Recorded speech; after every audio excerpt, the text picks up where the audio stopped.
What's up, folks? Good afternoon. Good evening, I guess, depending on where you are. It's August 22nd. That's exactly 7 months from my birthday. My birthday is January 22nd. Let's say what up to everybody in chat. I see Thousand Islands, Pocket Aces, RP Silk, Enrin Fails, Shim Dog. I see you, Eog KV, aka Kaylee. Pelican TV was the first in chat, so I think he gets the official what's up. What up, Q? My bad, you got to go to work, but this is how we do it. Ratazango Beckler says what up as well. What up, Dunspar's, Reveries, the whole crew. So today we've got we have some things to talk about, but honestly nothing in the upcoming weekend. So, we'll be talking a little bit about, and maybe we'll have some fun. I actually do want to talk a little bit about non-SPL. I want to talk about the meta and what that means. Shout-outs to the Coos and Bow voices out there. Splayax, first time. Well, welcome. I hope you enjoy your time. What up, Fresh Prince? QQ Trace. It's his birthday. Happy birthday out there. That's pretty dope. What up, Stone Age Marcus? Belizeus just subscribed with a $4.99 sub. Yo, I appreciate the sub love, keeping the lights on, man. Thank you so much. Next time I'm gonna have I'll have the whole setup where we'll be able to have that blah, blah, blah, blah, blah. Moving over here to the new studio. We kind of left those sort of out of the equation, but next week I think we're gonna have them, and maybe even some new sounds and shit. That'd be pretty sweet. But either way, your appreciation is appreciated nonetheless. So thank you. Definitely helping keep everything going on. So as I said, we're going to talk a little bit about the relegations. Don't forget, jump in the Discord. We'll be able to bring in callers later again, and we'll be able to have conversation with everybody sort of about whatever. But relegations were this past weekend. What could be our final relegation, new changes for Season 5. If you missed it, actually, I should probably put out a little 5-minute video on that, shouldn't I? Dot takes on Season 5. Essentially, the quick and dirty of what Season 5 is. 6 teams instead of 8. All players will be paid, I believe, $30,000. Teams are getting $200,000 from High-Res Studios. $150,000 of that will have to be paid to the players for the year. And since it has to be paid for the players for the year, there is no more relegation. There's 6 teams in the Pro League, 6 teams in the Challenger Circuit, and players can be called up and tossed down in the whole 9 yards, but teams aren't going to be leaving. So no more relegation. So this past weekend is probably like the whole shebang. This is the last of a, I don't know, dying breed. Good riddance to relegation. Actually, that's a good one. Hold on to your butts.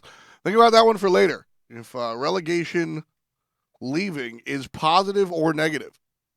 And I guess that's we'll talk about that after we talk about this weekend's results, because I personally, we'll talk about that after we talk about this weekend's results. So Saturday was Europe.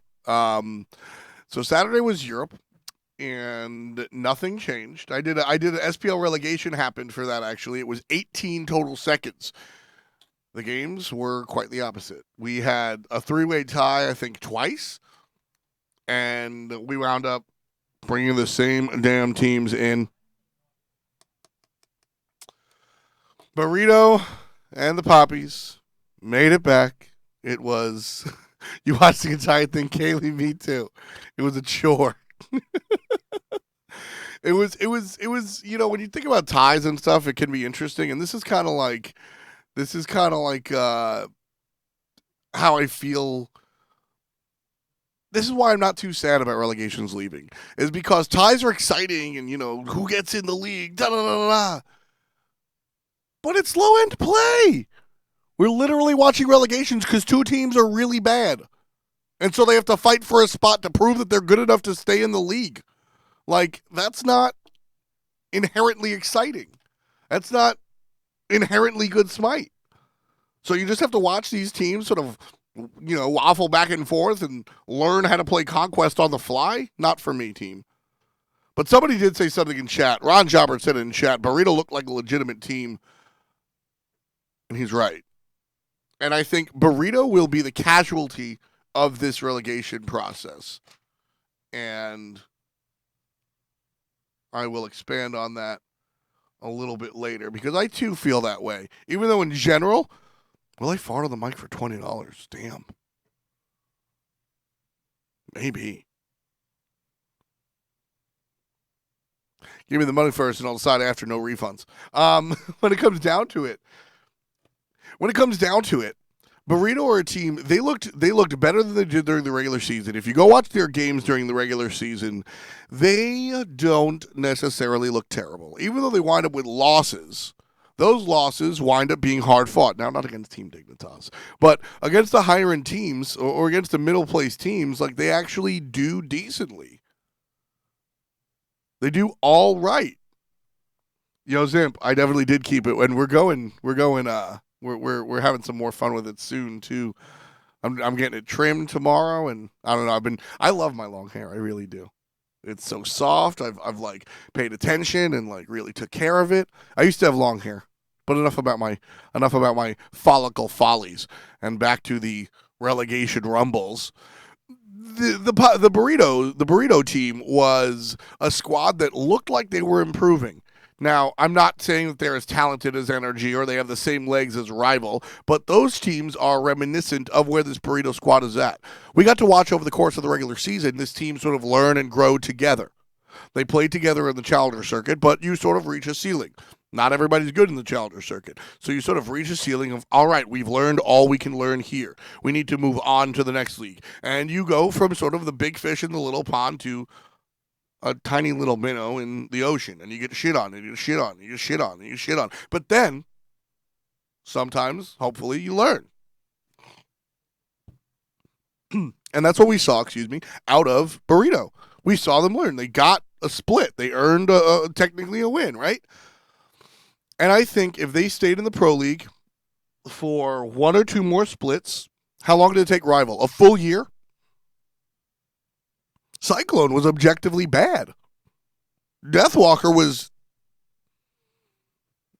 Deathwalker.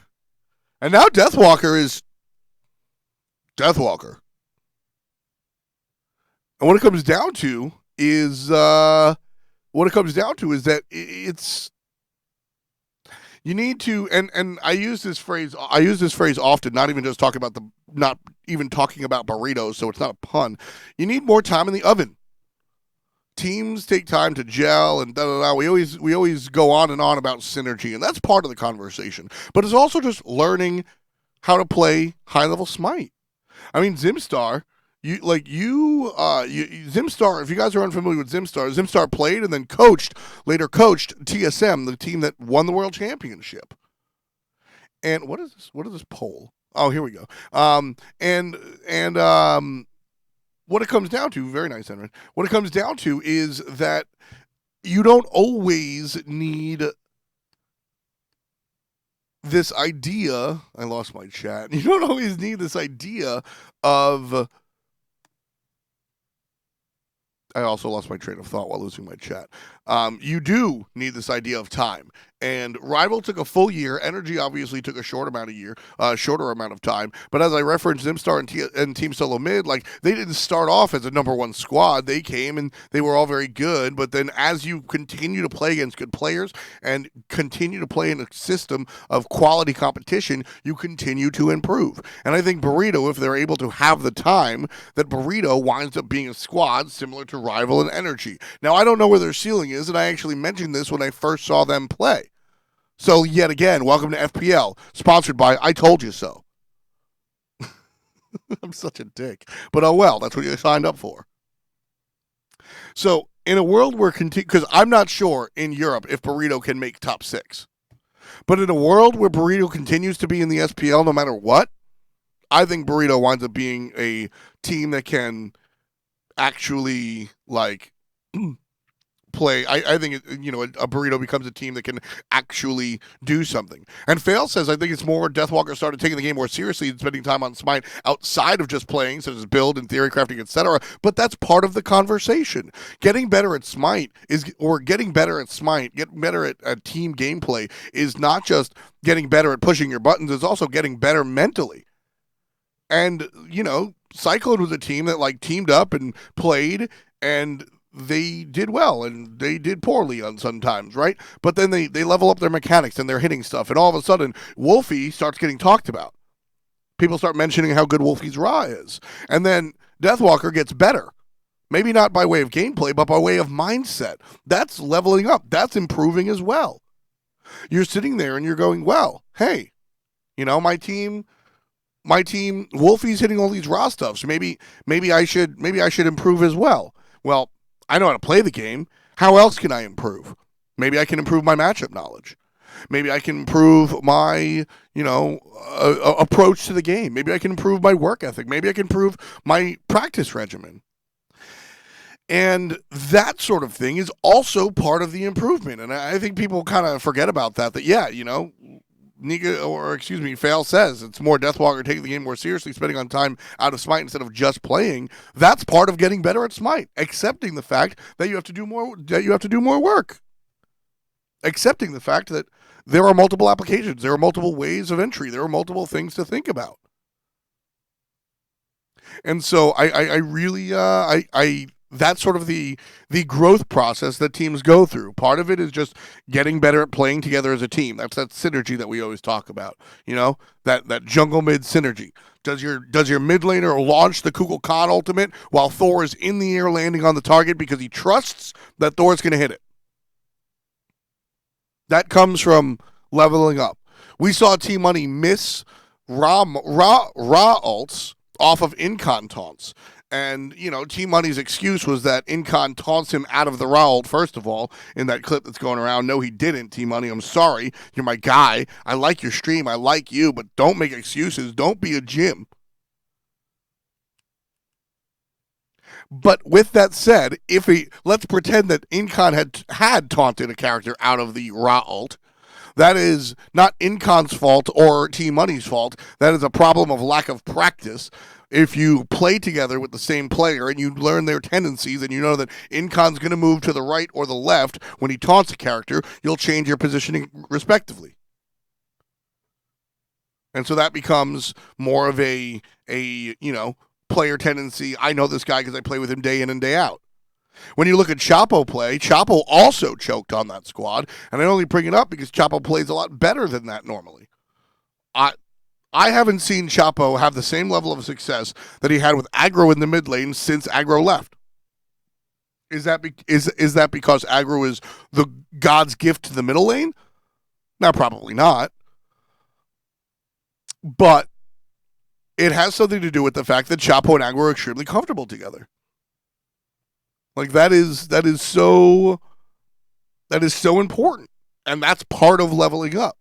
Even if you are the best player on the planet and your teammate is the best player on the planet, if you've played 0 games together, you're going to have sort of like speed bumps like that.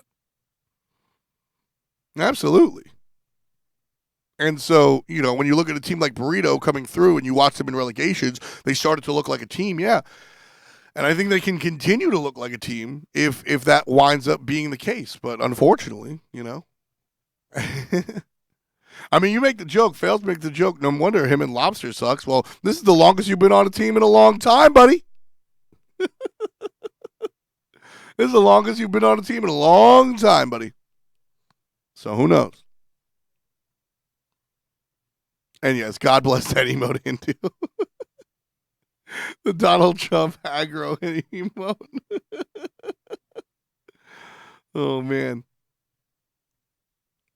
So when it comes down to relegations, Burrito and the Papis come through in Europe, and I am more confident in Burrito than the Papis as a team to succeed in EU. Now that they've defended their European spot and they're going to stay in the league, who has legs? Who grows? Who continues to move on? And I think that the Papis, watching them play, the same thing we've been saying all season. And this is much less a I told you so and more so everybody told you so, because I think this is one of the standard thought processes. Whoops. Is that Dalo and Draco Marino are the standout players. Draco Marino looks like he can be on a mid-tier team, if not a top-level team. Draco Marino, if Draco Marino continues playing the way he plays and finds himself on a top-tier roster, I don't know where the ceiling for that guy is. That guy talking to pro support players, talking to analysts that of whose opinion I trust, specifically with the support role. Draco Marino just has the instincts of a strong support. All of the little things, the ward placement, the positioning, the like instinct to go body block for your teammate, which seems basic, but at the high end, like these are the things. The way you walk around and play the game and move your camera, riding along with Draco Marino, which we don't get to do often because supports aren't always making the right play or aren't always making the hot plays. Draco Marino just has his head on a swivel. He's always looking for the opportunity, and more importantly, he's always looking for the enemy opportunity. And so Draco Marino is definitely a standout player. The fact, does he speak English? I'm not sure if he speaks English. And I think for a support player, that definitely is something to talk about. I think when it comes to how that would integrate with a different team, we spoke about that last time because relegation is going from a team thing to an individual thing, and will players in Europe specifically that don't speak English be at a disadvantage? Well, we've seen sports over the past 100 years, well, let's be realistic, over the past 50 years, let's be realistic, over the past couple of decades, accept people from different cultures and different nations and, more to the point, different languages. Baseball speaks Dominican more than English, I'm sure, right? But my point being is that we have VGS. It is obviously not as clean as if you had pure English, but I'm sure those players will learn over time as well. So, sure. I mean, maybe at the end of the day, Draco Marino speaks English. Who knows? Because I know Dalo speaks English. And my point is that Dalo did the hard carrying. When the Papis were in trouble, they just went, yo, Dalo. And he was like, yo, I got it. No problemo. I got it. And he won the game. Dalo and Draco Marino won the game for the Papis. And then when it came down to a situation where Draco Marino and Dalo needed help from Warchi, what happened? Dalo camped solo lane. Dalo and Creed destroyed the solo lane so hard that the enemy team couldn't pay attention to the left side of the map. And Warchi got free farm on Jingwei. He was level 20 at 17 minutes, built crit, and 3-shot players.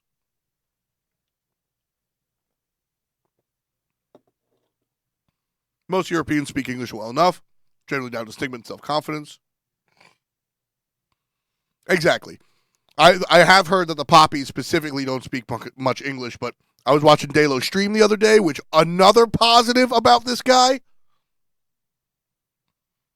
His stream was mainly in Spanish, but I gave him a host, and he thanked me in English, and it was totally fine.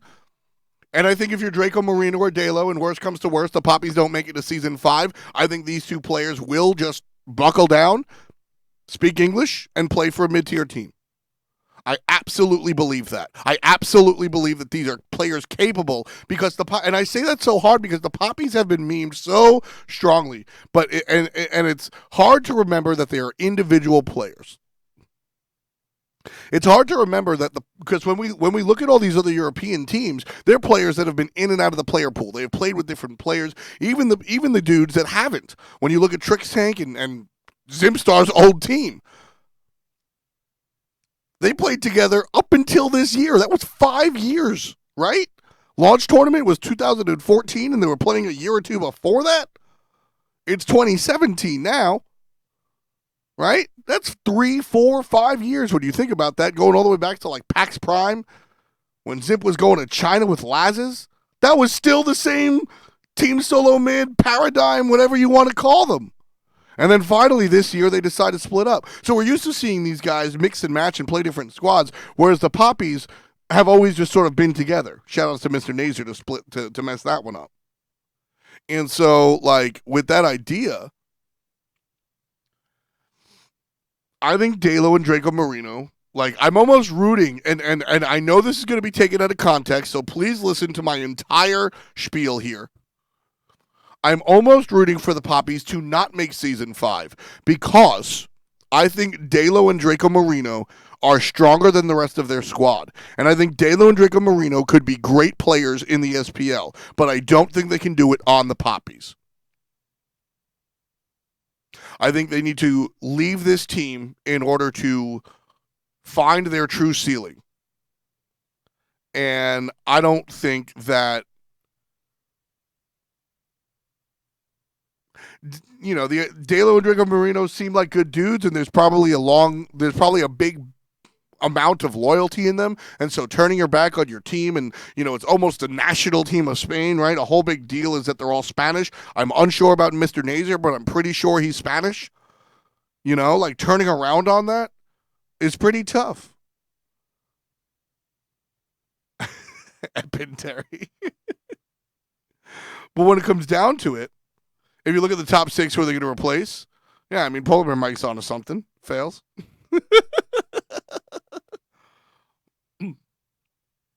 But I think that there's something to be said about, you know, when you look at the top 6, let's take a look. Esports, MyGame.com, right? We think about, sure, maybe you're not booting Trick Tank off of a team, but what about Elevate? What about Elevate? You know, you look at a team like Elevate, and you go no numbers in the solo lane, or excuse me, you go Cherio in the jungle, Dardes and Guardian. You're probably not replacing Dardes simply because Dardes and Jermaine are together, but, you know, no numbers in the solo lane. Draco Marino, Delo, can one of those switch to solo lane? I don't know. I'm making shit up. Cherio in the jungle. I love Cherio. I'm the biggest Cherio fan, but we haven't seen the results that people like me expect. If I'm Elevate, I'm at least giving Delo a tryout versus Cherio. Seriously. Like, think about that. I'm at least giving Delo a tryout. I'm not saying he makes the team, but I'm at least giving Delo a tryout. Enix, again, I love Big Man Tings. Big Man Tings is, I really do love Big Man Tings a lot. But I don't think he's the world's greatest support player. I'm at least giving Draco Marino a tryout. At least. I think that there are spots available. I think you can sort of think about it. So, I mean, I don't know. And who knows what next season holds? Who knows where these teams wind up? Who knows what goes on? Who knows how everything goes down? But I don't know. Zimstar just moved into an apartment in France. Bonjour. Again, Zimstar is one of my better friends, and, you know, he'll probably show up for FPL in the future now that we've moved to 4. He used to so for the newer fans, he used to coach Team Solo Mid. He was a player at one point in time. He is, as esports continues down this path of legitimization, I think Simon's name, Zimstar's name, is a name that you'll be familiar with. I expect Zimstar to be big in the world of esports at some point, because he never could do it as a player. All he did was play Guan Yu, and that be that. So the Poppies, I think, are not as strong as Burrito long run. I think both Poppies and Burrito got stronger over time, right? But I think when it comes down to the season, I saw a couple of people asking, did the Poppies get stronger? Yes, they got stronger. Did the Burritos get stronger? Yes, Burrito got stronger. What it comes down to is I think that all these guys, if you're going to play a split in the SPL and not improve, win-loss record be damned. I don't care what your win-loss record is if you're on the bottom of the league. I care about the eye test. Watch the games. Are you better than when you first started? You're going to get beat by Dignitas. You're going to get beat by Rival. That's going to happen. And it's nothing to be ashamed of. Oh, you got beat up by Trickstank, the dude that's been playing forever? You got beat up by Lobster, whose account number is like literally 10? That's nothing to be ashamed of. How hard do you get beat by those guys? Now, that's a completely different story. That's a completely different story. And I think the eye test shows that both of those teams got better. But I will say, I think that the fact of the matter is that Burrito improved more than the Poppies as a team, and Delo and Draco Marino improved more as individuals than anybody in that pool of 10 players. So, for real, I think that come season 5, there is a possibility that Burrito winds up as a top 6 team. I think that Burrito can do well enough to topple one of those numbers, the number 6 team. I'm putting it more like a 40% chance. I'm not putting all my money down. But if we're taking a look here at the league's summer split standings, and we take a look at Europe, number 6 is Elevate. I think that Burrito realistically could wind up as number 6. Oh, something just happened. Oh, Blizz. Oh, I guess we did get Twitch alerts working. I wasn't sure if we did. But, yo, shout outs to Blizz, man, with the hot sub. 34 months in a row. That's my day one homie. He's been here since the beginning, since this show was in my mom's attic. I appreciate you, man. I really, really do. And when it comes down to it, I think the league will appreciate Burrito going forward because I think that these guys can succeed. Like I said, they remind me of Energy. They remind me of Rival. Maybe not with the same ceiling, but who knows? But watching them play together is a lot of fun. I don't think the Poppies will have the same level of success. And while the Poppies wound up with more splits, 3 splits, 4 losses, and Burrito wound up with a single split and 6 losses, I think Burrito winds up with the reverse, if not a win or 2, above a team like Elevate or Enix on a bad week.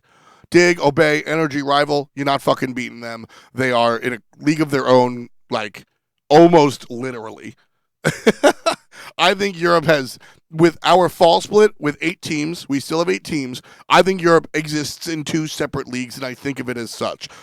Dignitas, Obey, Energy, and Rival are in EU1, and then Enix, Elevate, the Poppies, Burrito are in EU2. That is how this league operates. I don't expect any difference. That's kind of just the truth of the matter. So I kind of think that's how that's going to go down. Thank you, Zimstar. I appreciate you hanging out, man. Good to see you as always. Dardes thinks he's going to wind up as 8. Nice little troll. Nice little troll. When it comes down to North America, a little bit of a different story. North America actually saw a changing of the guard. To be fair, though, there weren't 2 SPL teams and 2 challenger teams here.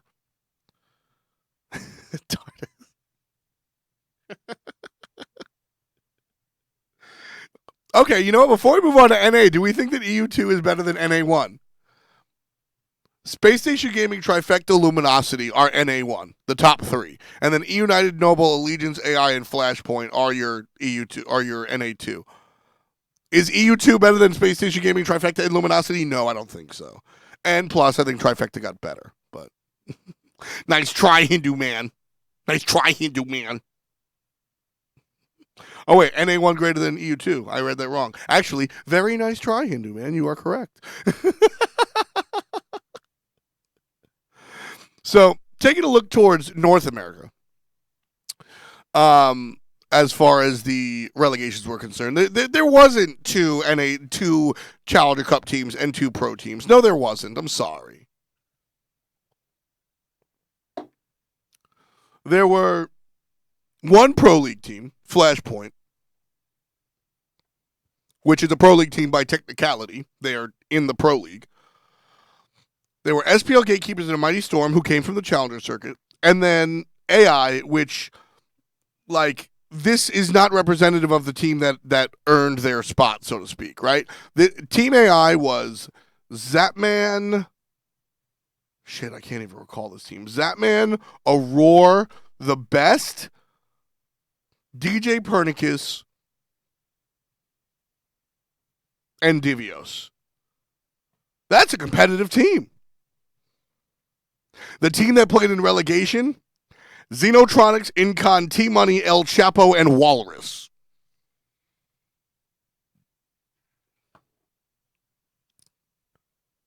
That's not a competitive team. That's just not a competitive team, unfortunately. Sanford Soccer did show up in the jungle. I forgot. Yeah. After DJ Pernicus, Sanford Soccer was there. And frankly, even with Sanford Soccer in that jungle position, which I don't think he was SPL caliber or ready, depending on which way you look at it. Glass half full, glass half empty. That's still a team that I consider an SPL team fighting to keep their spot. Xenotronics, Incon, T-Money, Chapo, and Walrus, I don't think that's not a very strong team. That's not a competitive team. I won't talk about the outward perception. We'll just talk about how they played during the relegation series. T-Money looked rough at best. T-Money did not look like he was SPL caliber. And again, you know, I say this because there are people out there that take things certain. I like the dude. The dude is a cool stream. Go T-Money. I'm rooting for him, dude, all the way home. But T-Money was clearly outclassed. T-Money was clearly unfamiliar with this level of competition. And I think that's perhaps a better way and more respectful, even though I don't give a shit. That's perhaps the better way to describe what went down to T-Money than just saying, oh, he sucks. He missed every raw snipe. Oh my God. Voice inspired by Vincent D'Onofrio's performance in Men in Black 1. When it comes down to is the fact that T-Money just wasn't good enough to play against these dudes. And I don't think that's like something to be upset about. If I get matched against Grandmasters in my Smite game, I'm going to get destroyed. And I'm not going to be that upset about it. I'm going to like take that as a note and see where I have to improve, because it's not like I would much rather be T-Money than be Chapo right now after that week. T-Money is actually relatively strong at Raw. What it comes down to is I think that I would rather be T-Money than Chapo after this weekend. And Ron Jobber brings something up. What's weird is that he's playing against players that he sees every single day in ranked. Ranked and pros in chat. Ranked and competitive Smite are so different. So different. And people always say that. But what do they mean by that? It's not just about Demi comes to ranked equals SPL. It's not just the level of competition is higher or people are trying harder. It's fuck you, Fails and Dimmy. It's the idea is that it's 5 players in comms going for it. Like it's a completely different world than ranked. Ranked you can get away with more. I mean, in the SPL, perfect example. And this is an anecdote from a player, not from me. In the SPL, if you try to ward late game Fire Giant, right? You try to ward past the Fire Giant into the enemy jungle, whether it's all the way up by their speed buff or at that intersection coming down into the Fire Giant. If you do that in a ranked game, you can get away. If you do that in the SPL, you will die. And the team will take the 5-on-4. And your team will get wiped. You will lose the Fire Giant, and you will likely lose 2 to 4 towers. In ranked, maybe you get a ward. So what it comes down to is that, yeah, they might be the same players, but it's a completely different world, a completely different like situation. So I don't know about that one. Thank you for the host. I appreciate it. So what it comes down to, I've said that too many times. What I'm talking about here is that this team of AI, I don't think was ready. I don't think they performed well. Walrus was surprisingly absent. I don't know where Walrus was. Zappador Zap Bomb. I don't know where Walrus was. I don't know where he went. I've been rooting for Walrus for a long time. And maybe this is just a result of Walrus not having the practice or and I think there's two things here, and I don't know for sure, which is why I bring them up. Either it's Walrus not having the practice because he was off a team for a split, don't forget, or the fact they didn't really have a team. I'm not ready to like sit up here and be Walrus's lawyer and say the reason he didn't do anything was because he didn't have a team. Because even though Ghost and Walp had their moments, Uzi did that for a Mighty Storm. Walrus just kind of, Walrus just kind of farmed the whole game. He just kind of existed. So, I mean, it was odd watching. It was odd watching Walrus not do anything. Getting cocky, I think that is certainly, like, I don't know for sure how much they practiced, but watching T-Money and Incon play together and T-Money miss a lot of raw ults into Incon taunts makes me think that they didn't practice enough together. So, who is Pandolce? I don't know who this is. But people don't seem to like him. And yes, that is true. Walp is Pandolce. So, AI, I said before, I'd rather be T-Money than Chapo. T-Money came into the league, into a scenario where he had to play mid for a team that couldn't find a mid, and he had never played in the SPL before. I think he was jumping in too soon. It's like calling up, I'm going to use an American one, I'm sorry, European players. It's like calling a AA player into the big leagues. Baseball is split into 3 separate minor leagues, single A, double A, triple A. Triple A is the closest to the major league. Traditionally, you draft players from the triple A team back into the major leagues because they are good enough, they've risen the ranks. Occasionally, you draft a player from double A because he's hot and he's talked about. Sometimes he works out, sometimes he doesn't, sometimes he looks like T-Money. So what it comes down to is I feel like, I said that again, what it comes down to, God damn it. At the end of the day, I think that T-Money wound up just underwater. I think it just came down to the fact that he couldn't keep up. And in that sense, I don't think that's, I mean, sure, maybe you feel bad about it. But I don't think that you go home and say, oh, nuts, I am the worst. I think you go home and say, I'm not there yet, but maybe I can be. I have to practice X, Y, and Z. Whereas Chapo is here. Chapo is good enough. Chapo is expected to perform. Chapo is strong. Chapo is a good player. People in chat saying Chapo is overrated. Chapo isn't overrated because Chapo is thought of highly when he plays well, and Chapo can play well. Chapo ran the entire console league. The console league is different than the pro league. I admit that. The console league is a different level of competition than the pro league. I admit that. But at one, I don't think that the casual viewer understands how strong the console league is. Even though the pro league is higher, I don't think that the console league is way down here.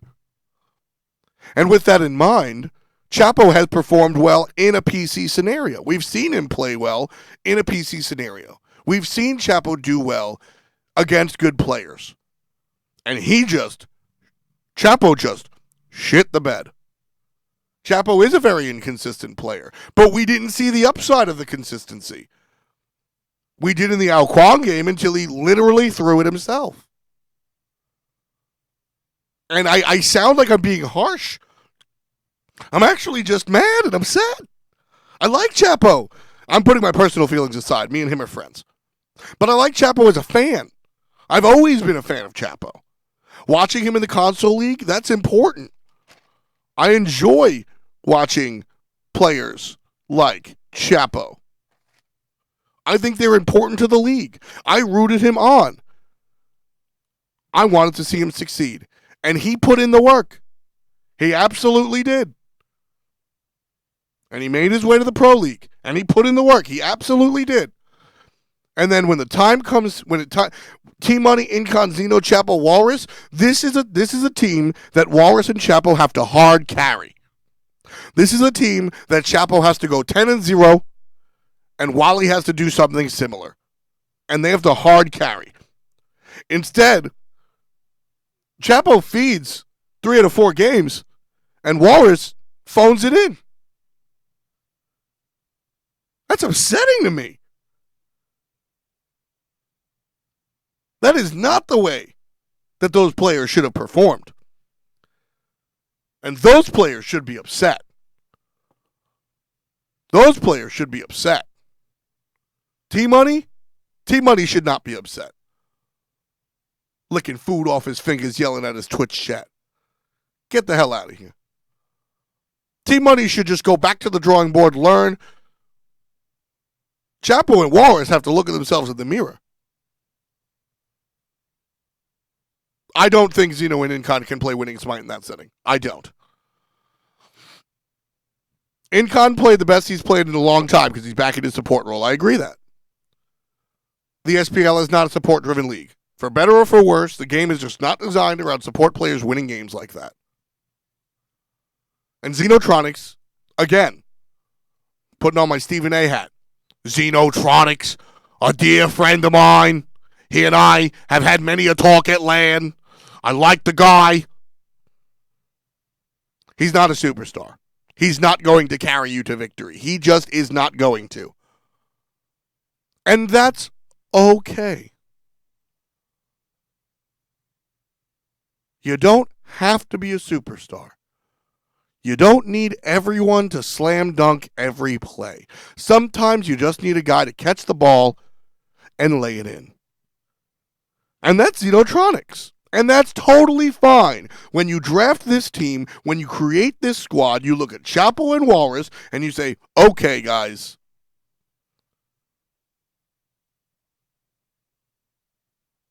Okay, guys.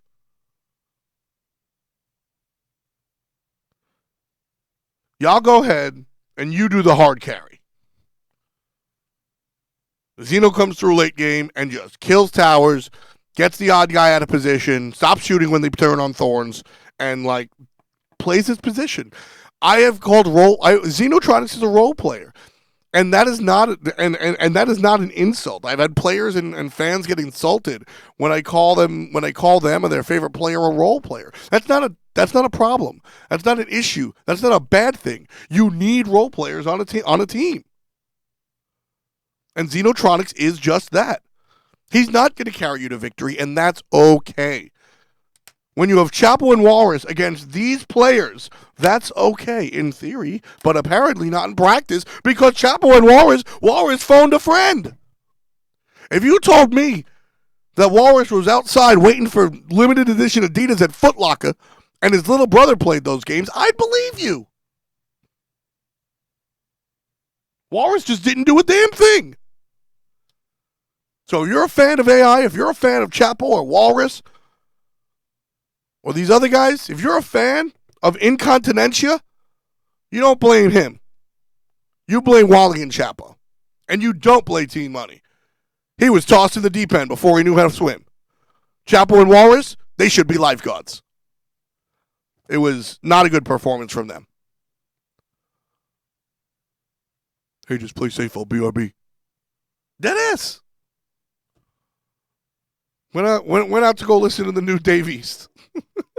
Which, by the way, is dope. Flashpoint, we got exactly what we expected. So, Falkness, I thought I kind of did this one justice, but in closing, I'll just go over it one more time. Team Money and Walrus, or Team Money and Chapo, both performed miserably. They both did not do well, but performance is relative. You expect more out of Chapo because he's capable of more. You don't expect the same out of Team Money because you don't know if he's capable of more, and frankly, he's not. You got to learn to get there. If you go out and play against an NBA player, let's say you or I don't know, let's take you, Falkness Monster. If you're in an on-her duel, Falkness Monster, which by the way, I love your name. If you're in an on-her duel with Zapman and Vedium is in an on-her duel with Zapman, is it fair to expect you, Falkness Monster, to get the same amount of kills as Vedium? Absolutely not. If you get one kill, I am giving you $100. I am high-fiving you to the bank. If you go 1 in 10, that's exciting as hell, and you did it. If Vedium goes 1 in 10, I'm gonna make fun of him because I know Vedium can beat the shit out of Zapman.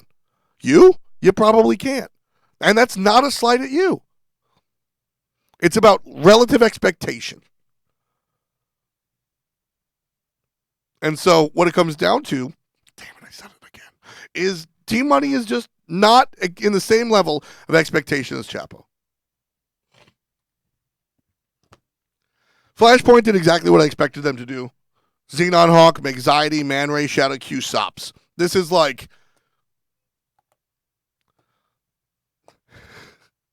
you know how you got the Chips Ahoy at home, and you go to your buddy's house and they're eating chips galore, or you got the Cheerios at home, and your boy he got the Granios, Costco 4 bags for $1.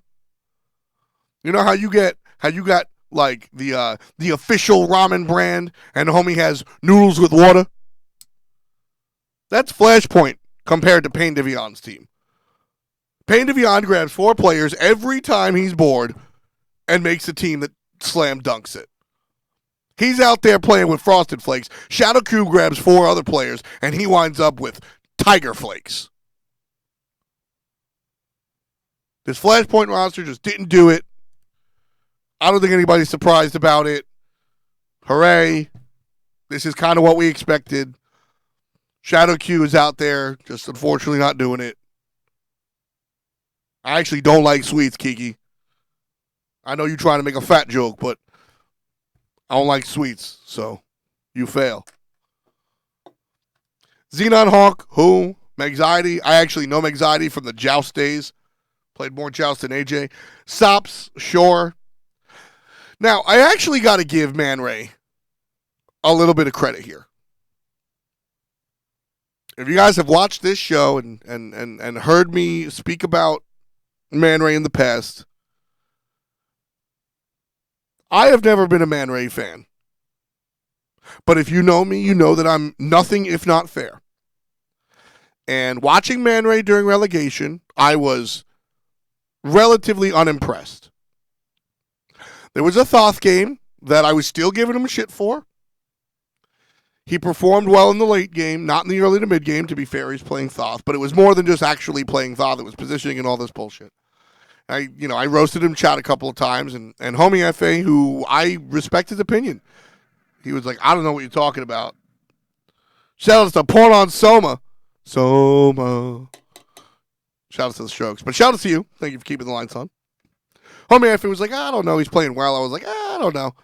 I went back, I watched that game. I still agree with myself. I think that Man Ray played half okay. But then he had a game on Giannis.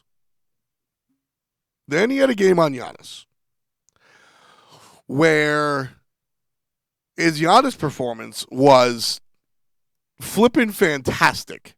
He did what you're supposed to do as a Giannis.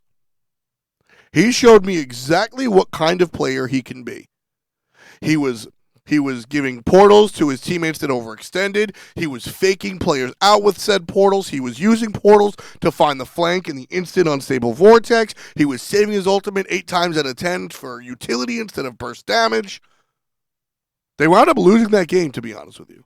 It was an average Giannis. I completely disagree, Maganar. I thought it was a decent game.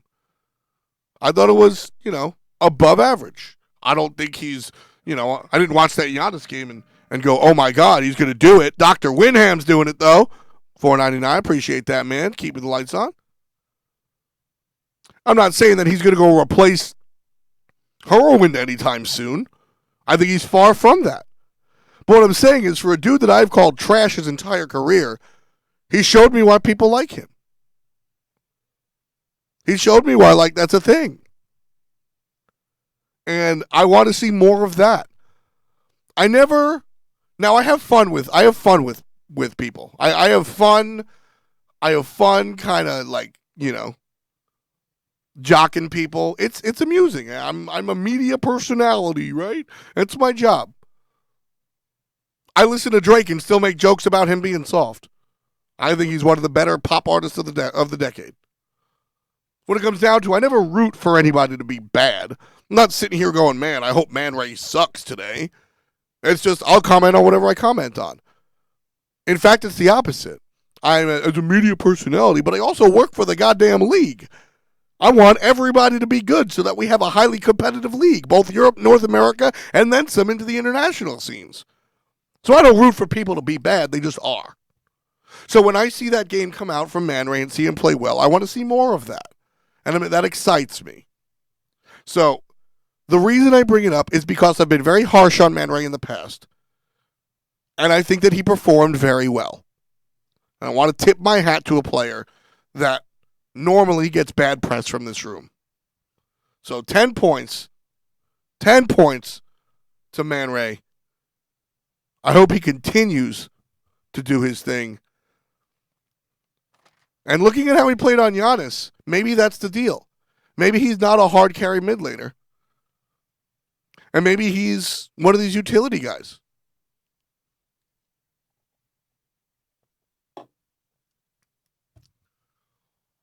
SPL Gatekeepers and a Mighty Storm are the teams that make it into the Pro League.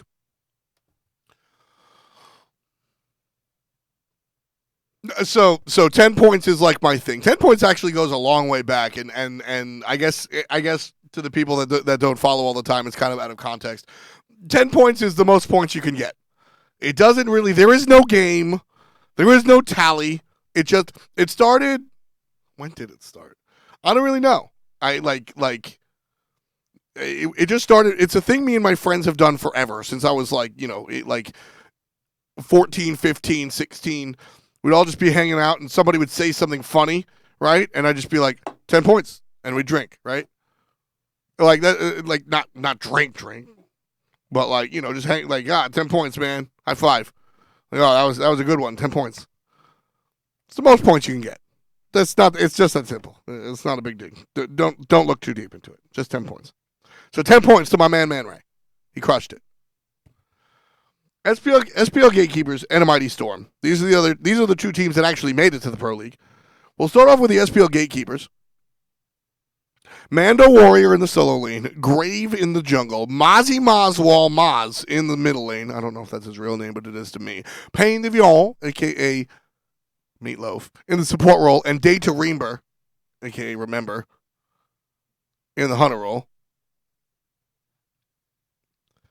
This is a squad that is one of those top-end challenger teams that I don't know if they make it through if Flashpoint and AI are more competitive.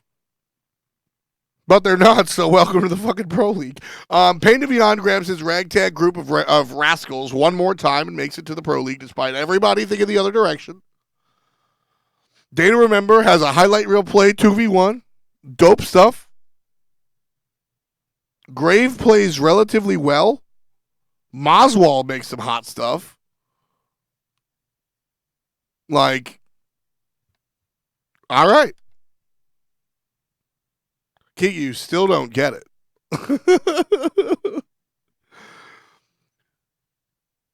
Data Remember is one of these guys that I think just hasn't gotten the opportunity. Data Remember is kind of like Venenu, but Venenu got a shot.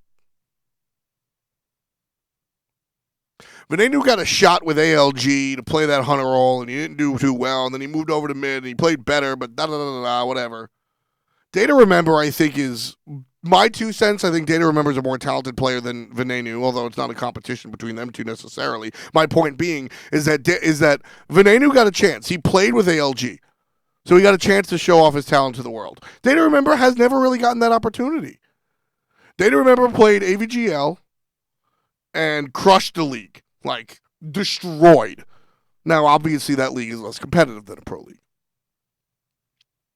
But Data Remember is on his other something. I don't know what Data Remember is doing, but Data Remember has been playing for a long time. I guess they kind of got it with Oxygen, PBM brings up, but, they lost, they lost. They tried to get it through the gauntlet, and they lost. So, they got their shot in the sense that, they got the sure, yes, okay. They got the shot in the sense they got to show the world what he could do, but not in the sense of actually playing on a team consistently at a higher level of competition. Him and his squad destroyed the Challenger Circuit. Him and his squad destroyed the AVGL, which was a different team altogether. Data Remember in general just played really well in leagues that weren't the Pro League. And yes, on paper, that team is a lot better than the bottom SPL rosters all year. And they did choke in relegation. And now that Data Remember is in the proper Pro League, I think this is a scenario where Data Remember finally gets to go out there and flex. And I'm very happy. I'm very happy. Because I think Data Remember is a player that can make an impact. I think Data Remember is absolutely a player that can make an impact. When you look at the Hunters, I think Wowie's kind of an exception, right? Wowie plays on a low-end team. I mean, when you look at, players like on the bottom end of the spectrum in North America, I think Data Remember can replace them or do better. Ghost on the other side, we'll talk a little bit more about Mighty Storm, but Ghost also did well. Ghost did a very good job. But SPL Gatekeepers as a team impressed me more so than I think anybody in all of relegations, all 8 teams. I think that SPL Gatekeepers were probably the most impressive team in relegations. And hold on one second. We're going to continue talking about this, but I do want to shoot this down. Taco Cat. How many orgs will drop their teams over this 30,000 minimum? 0. Hi-Rez is paying each team $200,000, and $150 of that free money has to go to the players.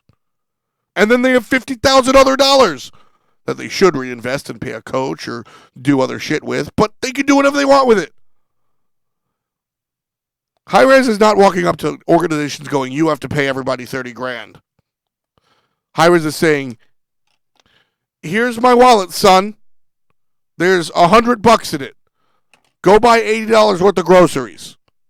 Keep the 20. That's what's happening there. So I just want to make sure that everybody understands that it's not Hi-Rez like, stick 'em up, kid. It's Hi-Rez investing millions of dollars into the pockets of the pro players, which is amazing. And I just wanted to, get that out there. So, about the going back to relegation, that's one that I really wanted to shoot down. SPL Gatekeepers, I think, were the best out of all 8 teams, North America and Europe here. Maswal is very similar to Data Remember, where these are players that are on the cusp of pro league play that will improve when able to be consistently in a competitive environment. No problem, Taco Cat. Thanks for asking. These are players that we've only seen the beginning of, and I absolutely think they can improve. Mandalorian and Grave are more question marks to me. Sabo brings up a point. What's the issue with Maganar, man? You don't understand anything, and maybe we'll talk about it later. But right now, I'll put you on hold. What is the issue with Grave? I personally like watching this guy. I think he has a bright future. I have no issue with Grave. And in fact, I watched a stream of his. He came into my stream, and he seemed like a perfectly okay dude. Grave seems to have a bad reputation with players that play with him at a high-ranked level. That's all hearsay. You're not going to get that from this show until I see something out of my own 2 eyes. Grave, to me, has been an okay guy.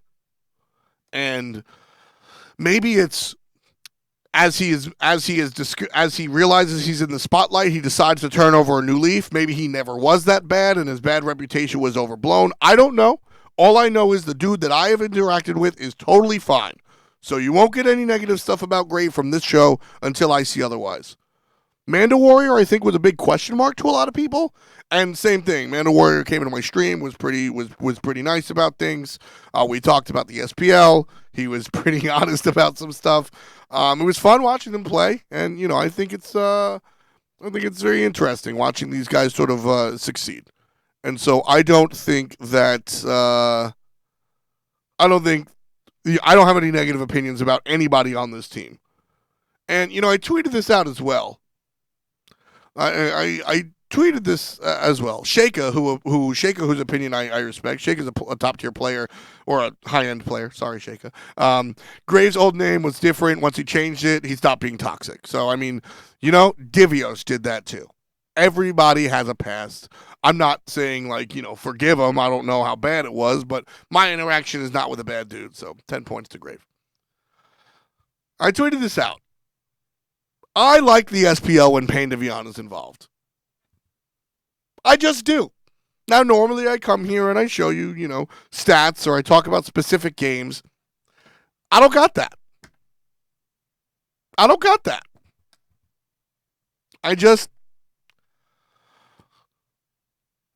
I like Payne Devion. I like when he gets 4 dudes together, makes them play, and wins a couple of games. I think the SPL is the SPL better with Payne Devion? I'm not sure. Do I like the SPL better with Payne Devion? You're goddamn right. I like that dude. He's a funny guy. He has a decent enough attitude. Oh my god, if you Google Payne Devion, it's actually just French. Like Payne Devion means meatloaf in Spanish. Now you're not gonna get the video, but I can play you some audio. Payne was pretty much a natural born leader. I remember from his denial days, he was always leading his team. He showed me the light of the SPL. He picked me up way back. Me and Payne played since Legion. We've been a very scary duo lane. We've been one of the most aggressive duo lanes, if not the most aggressive duo lane in the game. Great for team morale, team boosting. He knows how to keep everybody together. He keeps the status of the team. That's Vedium. If we're all going in and we're going with this aggressive, he knows how to call us back. I think he's generally one of the strongest agents in the game by far. I have no idea what Payne says half the time when he talks, but he's definitely a really smart player. I mean, he proved it when he took that roster in the fall split. They were the 6th seed. They ended up beating AFK or Envy at regionals, and then went on to Worlds and placed 2nd, and then gets a whole new roster, makes DreamHack. So he definitely has some stuff up his sleeve that he's really intelligent about. That's Polar Bear The way Mike. that he works, I'm pretty sure he just wants people to oh, you're gonna be on my team. You should put your brain here and just listen to me. Check your brain out, and you just need to follow my call. But it works, right? Because he's that good. He's like, I guess, like a general warfare or something. Like he's just playing chess with everyone. So that's what he wants. He wants people to play chess with. That's Kiki, and the video goes on, but like Payne, like, yeah, Payne is really funny, but what like there, and you can joke and you can meme about it, but I mean. Polar Bear Mike, I think, painted it perfectly. We're like, bro, and watching PBM talk and kind of like say what he was saying, you could tell PBM was like, yo, he's not really like the greatest player of all time. Not saying that shit, but homie made it number 2 at Worlds, grabs an entire different roster, beats Envy, gets the DreamHack. Something's going on there. Like, one time is a fluke. 2, 3 times, like something is good there, and like I like new faces in the SPL. Payne makes other players look better. Like Payne is just, I personally, that's my personal. I like to watch this dude play. Payne Devion was a hunter for Jeff Hindla on denial at launch tournament, and he never has really stopped trying, which is really sweet to me. I think that's awesome. Like I think that's really cool. So like that's solid. And I just really like, I like when Payne's in the league, man. I really do. Chief Gaming Officer, Payne Devion, maybe. Absolutely. I think it's absolutely a possibility. But the SPL Gatekeepers, absolutely the best team out of all 8 squads. I think they can actually have legs in the Pro League. I think that there's a chance that they actually do it. A Mighty Storm also made it to the Pro League. Uzi, Plasma, Wolp, Vivian, Ghost. So Vivian is guy in your bed. Plasma is kind of a unfamiliar player. Wolp is this guy named Pandolce or some shit that other people know that I don't. And Ghost is LG's longtime bench warmer. He was their substitute for a long time, and sweet. Uzi is on this team. Like, Uzi is on this team. That's what I got out of it. Like, Ghost played extremely well. Ghost, actually, it was really exciting watching this team. And I think that Uzi stole a lot of the spotlight that Ghost could have earned because Ghost played his brains out. And to be fair, Ghost played Scotty, which is the pick. And I think that Scotty kind of doesn't give you a chance to show your stuff. But there's a reason that Ghost has been LG's longtime sub. To be fair, Luminosity Gaming, I think, is one of the only teams that have ever really played with a substitute. So being a sub on their team is a little bit more real than being a substitute on any other team. Barracuda gets sick a lot, man. That's just the truth of the matter. And although Ghost never really had to fill in for Barra, Mr. Mackey did once. Ouch. But Ghost showed us why he was on LG for that long. You don't keep him around just because he's a cool dude. He's around because he's strong. You know, he's around because he knew what he was doing. And we saw that. But Uzi did the hard carrying. Uzi, my God. And Uzi's performance is the type of performance that you have to watch. Uzi's performance is that is the type of wait, that's not why we keep him. Uzi's performance might not even wind up in the slash line. I don't even recall his slash lines. But like, there were times where, in those ranked games, and I'm assuming everybody here plays Smite. In those games that you have, I had one last night. If you watched my stream, I had a 63-minute game where I played Bastet. And all 4 of my teammates, I think, were computer-controlled AI. They didn't know what they were doing. And so you find yourself just like, I guess I have to do this, guys, and you make the wrong play to force your team to follow up into what becomes the right play.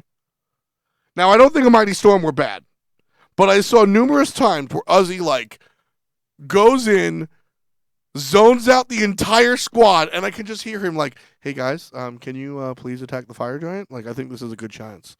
And they're like, oh, okay, yeah, sure. And then they go and they get the objective. Or, like, Uzi put the world on his back. And Ghost got a chance to slay his brains out. And, well, sure, he last hit a couple of dudes for a couple of multi-kills on Chronos. Good for him. But Uzi was out of his mind.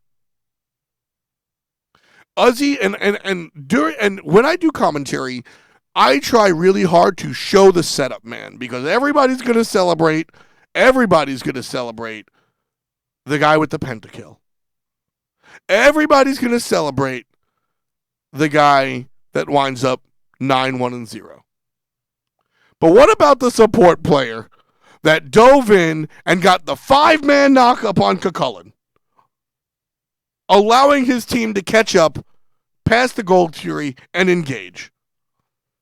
What about the guy that zones out 4 people by himself, allowing his team to get the Portal Demon come back and win the team fight? What about that guy? And that's why I tried really hard to showcase what Uzi was doing. Because for newer viewers, it's hard to see that. And that's what Uzi did all game. It was so damn cool watching him do that. Like, and if you know Uzi streams, twitch.tv/UziWuzzy. I hope I got that right.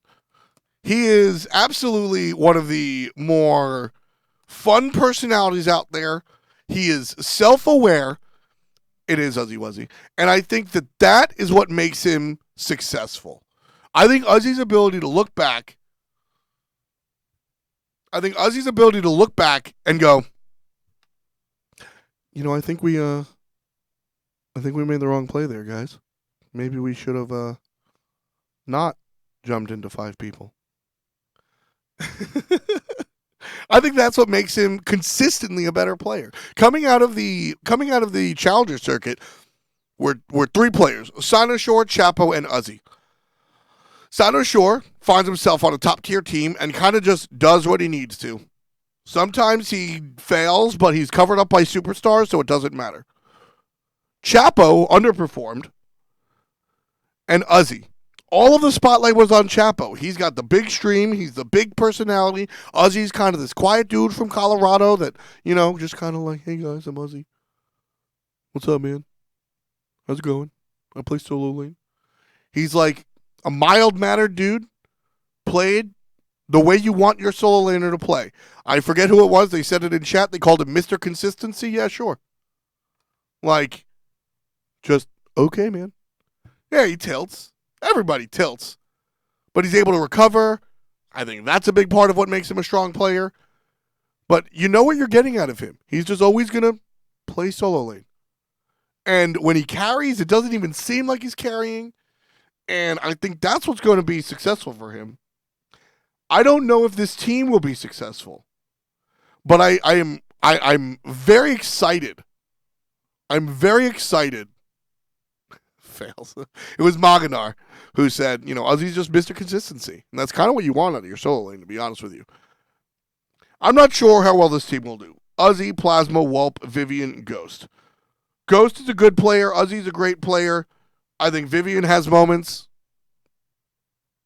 Plasma played decently well. Wulp played all right. I think when they come to the competition of the Pro League, that a lot of these guys will get reality checks. But I think that Uzi's world right now, I think long-term, a Mighty Storm does not make it into Season 5 when the scene shorts from 8 to 6 teams. But I think this is Uzi's chance to show everybody what he's worth. And he will be drafted on a team come Season 5, if not earlier.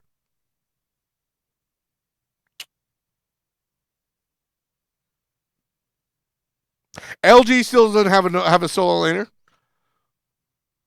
Just putting that out there. And while we talk about that for a brief moment, I do not buy for one moment that Basket is going to the solo lane. I do not buy for one moment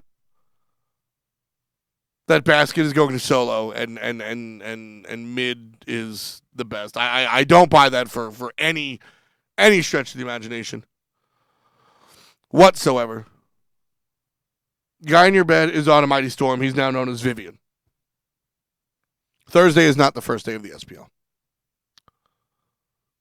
When they drop the rosters down to 16 per region, or teams going to still be roster locked, those rules are still being made, or they are completed and not yet public. I do not know. But I think that this upcoming split is very important for these teams, all of these teams right here, these relegation squads. These teams, this is much less, let's win worlds, and much more individually, let's eat dinner. Uzi needs to show off. Ghost needs to show off. Grave, Pain, Data Remember need to show off. I don't know about Pain, but Data Remember and Grave need to show off. Dalo and Draco Marino need to show off. And then Burrito, they kind of get wrecked. I don't think anybody on this team necessarily stands out. And they're the team that prospers in a league like the SPL where it's all team based. But I'm not sure. It is Data Reember. He does not have a second M. Which, you know what? Let me roast this guy real quick. Let me roast this guy right quick. Yeah, the camera moved. My buddy Jameson came in and did something to it. He's always looking out for me. Let me roast this guy right quick. Data Reember. He had ATDR. He had the name ATDR, A Day to Remember. It's a band. If you guys aren't familiar, it's like a post-hardcore band. They're like average. They're kind of like sceney and I don't know. As a real purveyor of hardcore music, they're like not my numero uno. They're kind of like when Avril Lavigne came out and started making pop punk, and all the pop punk kids that wanted to like not really pay attention to her, but even though she made quality pop punk music, sort of like Sum 41.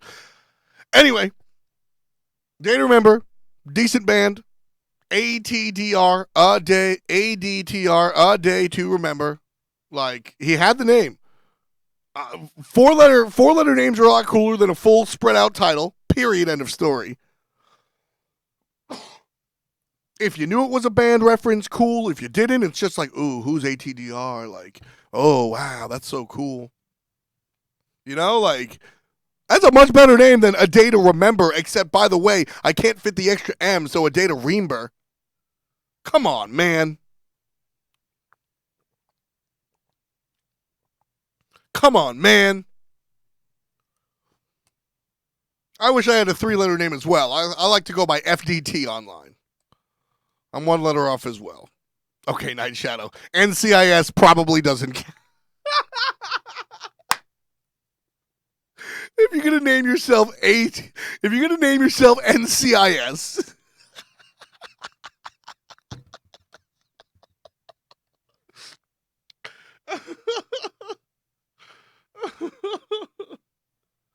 I mean, my buddy goes by his initials, but because 3 letters is too short, he has to go by not the TV show Jag. So maybe I don't know. I always operated under like shorter names are cooler. Like playing World of Warcraft, you can get killed by like Dragon Slayon or like Baralorf. But when you get killed by like TXD, well, XD makes everybody think of a meme. But like if you get killed by like, who was the guy? He was a Nelf rogue, CXZ, I think it was. Like, or there was oh man, no. I forget who it was. Sweet Sorrows was the Shadow Priest that he ran with. Sweet Sorrows ran with the Night Elf Rogue, and then there was this warrior. There was this warrior that he ran with, and I think it was like FX. I don't remember, but it was like 3 letters, and you always like felt more like, oh, that guy is serious. Like that guy's a big deal, you know? As opposed to like getting killed by like Religarf. Oh no, it's Religarf. It's like some 40-year-old dad that likes to LARP in his free time. Sorry, Pain of Eon likes to LARP. But like when you get killed by that dude with 3 letters or 4 letters, like, ooh, kill me again. My name on WoW is Bootylicious. Of course it is. I love playing games online. And that's something like I always talk about, and this actually leads us into our next conversation, believe it or not, meta, relative meta, and what that means. What's interesting is that, like, at your level, if you're playing like gold or silver or plat or whatever the hell, right? If you're not in Pro League Masters, right, your world is very different. And I will 100% judge my opponents on their names. If you see XOXO burning your bacon, XOXO, I won't respect it, right? Like, LARPing is live action role playing. It's like people that, dress up in medieval knight stuff. By the way, Volpixie's, what's your gamer tag again? Can you just tell the class what your gamer tag is as you judge burning your bacon? Like, so if I see X's or numbers in my ranked teammates' names, I'm like, yeah, exactly, PVM. If I see like XX Neath 69XX, I'm like, oh, you're gonna feed, right?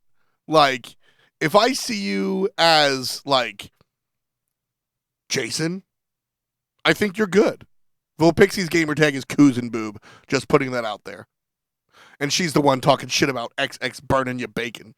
But like, yeah, if I see somebody with like Fork, I think you're good at the game. I immediately think you're good at the game. And that's not just Smite. When you play any game with random matchmaking where you have to play with randos, right? You're playing the division and like you know, and homie comes through with the name like Nade. You're like, all right, watch out for this guy. Okay. Now, somebody joins a squad called XX Professor Killer XX. You're like, oh, maybe we gotta leave you at home, dog. Maybe we go someplace else, dude. You want to try on easy mode first, right? You know, you get a WoW group together, and your healer's name is like Barbie. I'm like, all right, that's pretty sweet. I'm like, okay, because it shows that like one, you're creative. You've been around for a long time, because if you don't need numbers or letters in your name, you're probably like been playing for longer than somebody that does. You know, Monster 0429. I don't have much faith in you, man. I don't know how much faith I have in you. Exactly, Joust Ninja. Like if you got, words, if you got like a regular word in your name, you're good. And yeah, if you got special characters in your name, just pay for a name change, my guy. Wolfie 2032, there's an exception to every rule. And Wolfie 2032 is the guy who, I don't even know what 2032 means, man.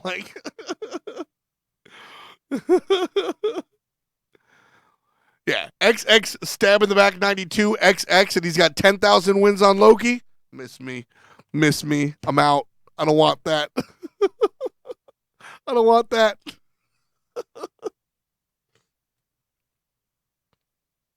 No. I don't hate you because you use 1989 in your name. And sometimes those dudes are good. Sometimes those people are good. But the initial reaction is just, I don't have faith in you. And understanding your opposition and what they're doing is a big part of playing your game. Your game, your meta, is different than the Pro League meta. And let's talk meta for a while. Let's talk meta for a minute. Because there are a couple of characters that have risen to prominence for no reason. And I keep getting questions about it.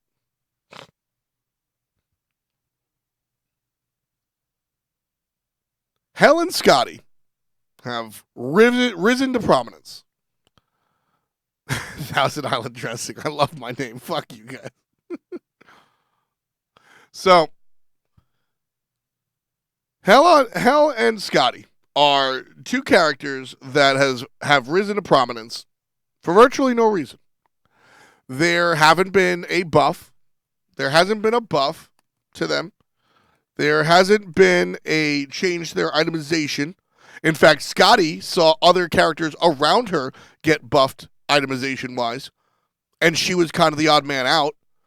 Hunters across the board last patch got changes to all of their crit and their executioner, and Scotty is an ability-based hunter, which means she doesn't directly benefit from that sort of thing.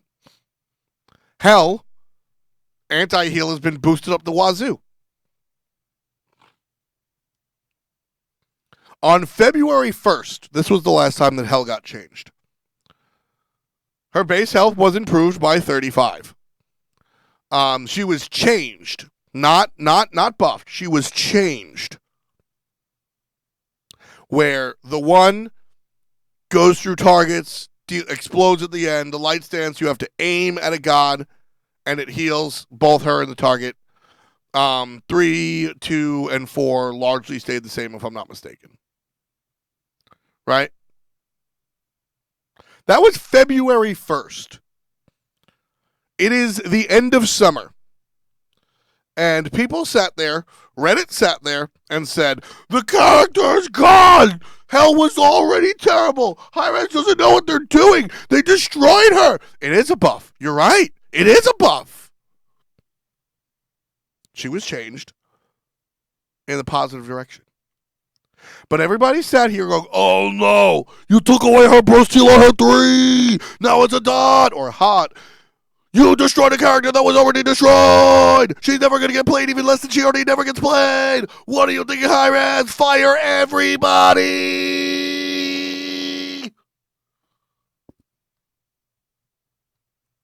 Scotty got changed on April 12th. It is now the end of summer. Calder is no longer immune to damage in this ability. However, he was still fully heal on activation. That's the ultimate. Before that was February 17th. That was just a tooltip change. February 14th, she gets a speed buff for walking over her permafrost. So the change, April 12th, was a nerf. And everybody said, oh my god, I don't know what you're doing. You're going to destroy. Oh, shit's so bad already. What are you doing? Fire everybody.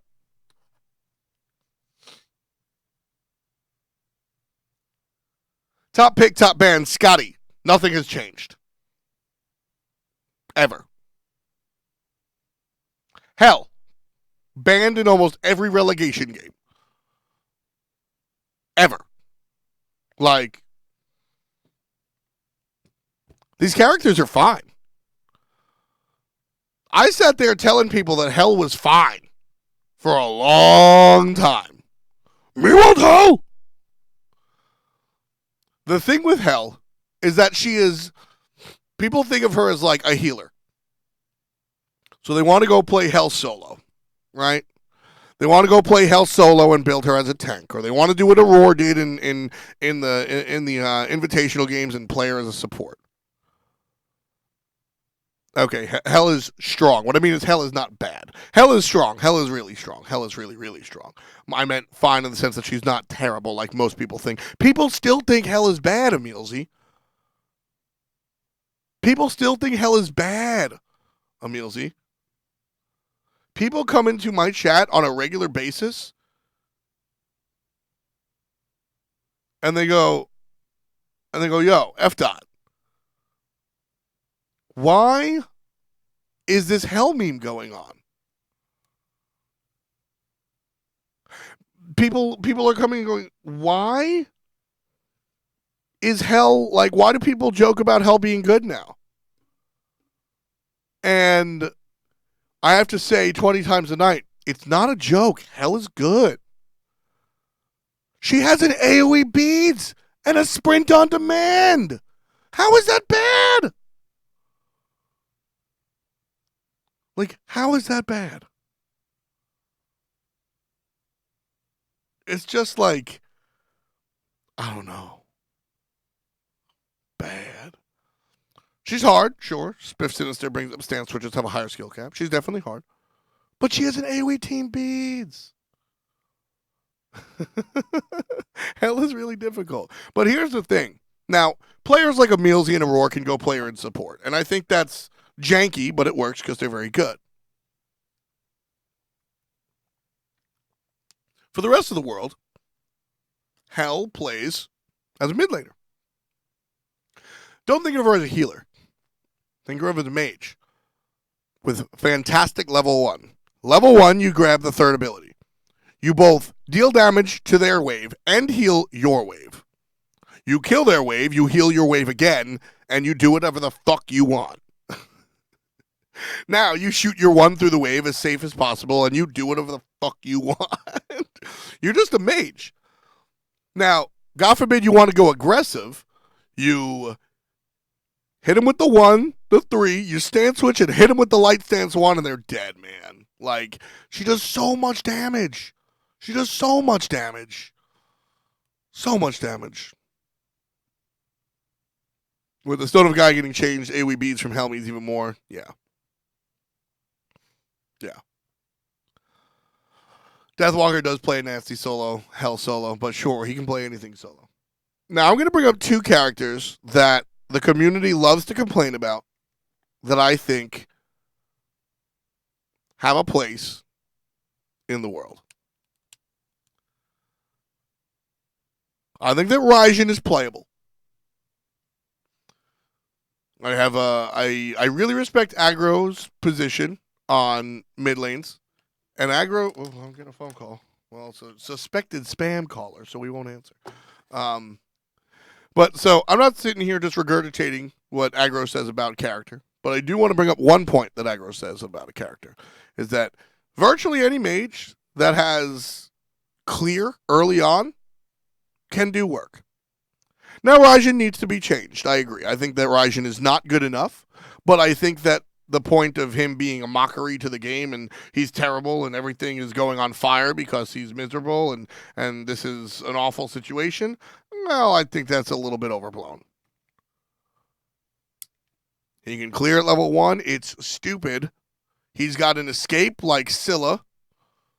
His ultimate can probably be talked about a little bit more.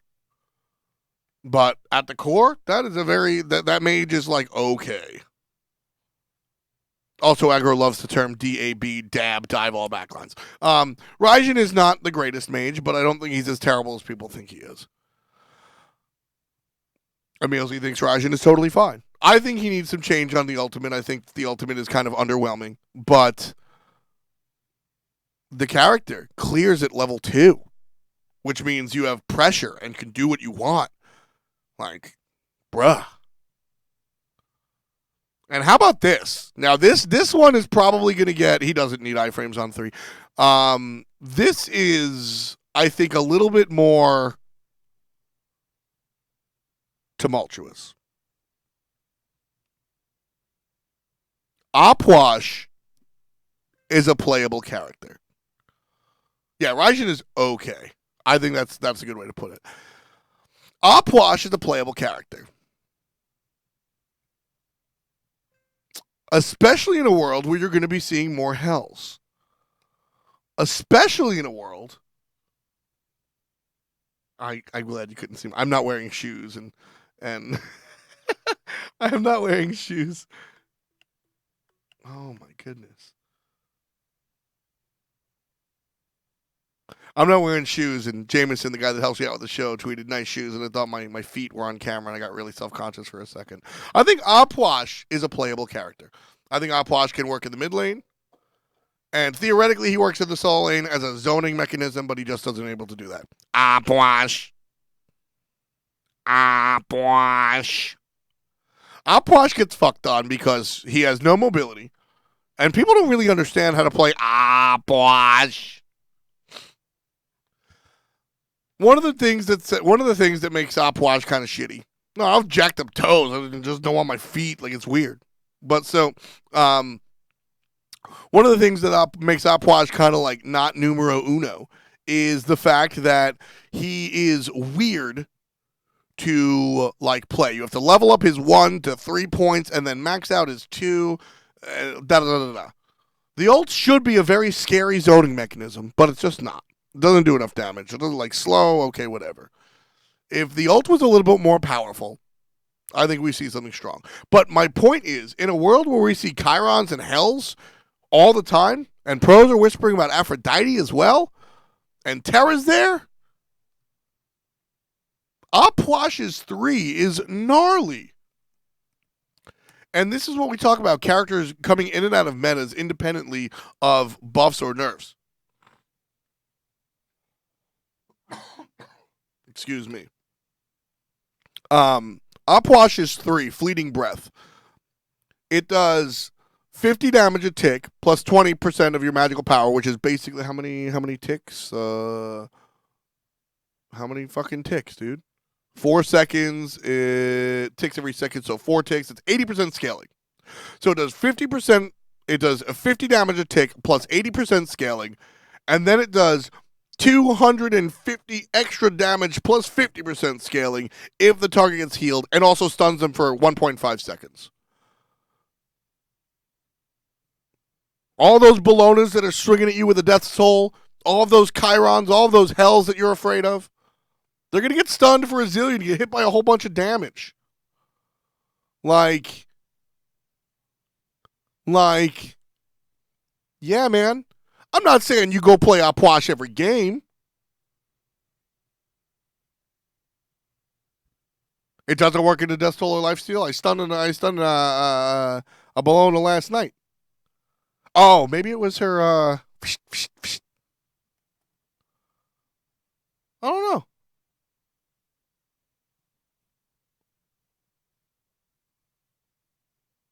I stunned a Bologna last night on stream. Death Toll doesn't work. I guess it's the ability heal. The 3 heal, I think it was. I think it was the Scourge then. All right. Another proc on Death Toll. But a proc's on Bologna Scourge. Here you go. That's pretty scary. That's pretty scary. Right? So is her Scourge. The 3. Opwash is a counter character. Can really fuck up the healers. The only reason I picked Opwash in ranked, I didn't pick Opwash in ranked to troll my team. I picked Opwash in ranked because they went Chang'e Jungle, Afro Mid, Chiron Hunter, and we destroyed that game. I also did like 80,000 damage because Opwash does stupid amounts of damage. And before y'all think I'm messing around, I actually think I did 70,000. But like, you can check it up on Smite Guru. Matches. Pooch. I went 4-3-21 in 34 minutes. And I don't know how to match stats. and I wound up doing 38,000 damage. I thought I did a lot more. Oh well. I did 38,000 damage. Oh, it was the Bastet game that I did stupid amounts. Anyway, my point being is that he's a good, he's a nice counter character. You don't pick Hell for healing, but she will be doing healing. It's a nice side bonus. Exactly. That's kind of what I've been trying to say about Hell, is that she's just a powerful mage, or like a powerful CC breaker who happens to heal. Opwash can punish these healing picks, right? So, Bologna Scourge also procs a Shield of Regrowth. That's fun. Yeah, you know what, guys? It was my other game. I got it confused, excuse me. It was my Bastet game where I went 27, 16, and 6. That I did 82,152 damage. I'm sorry, I got my hard carry games confused.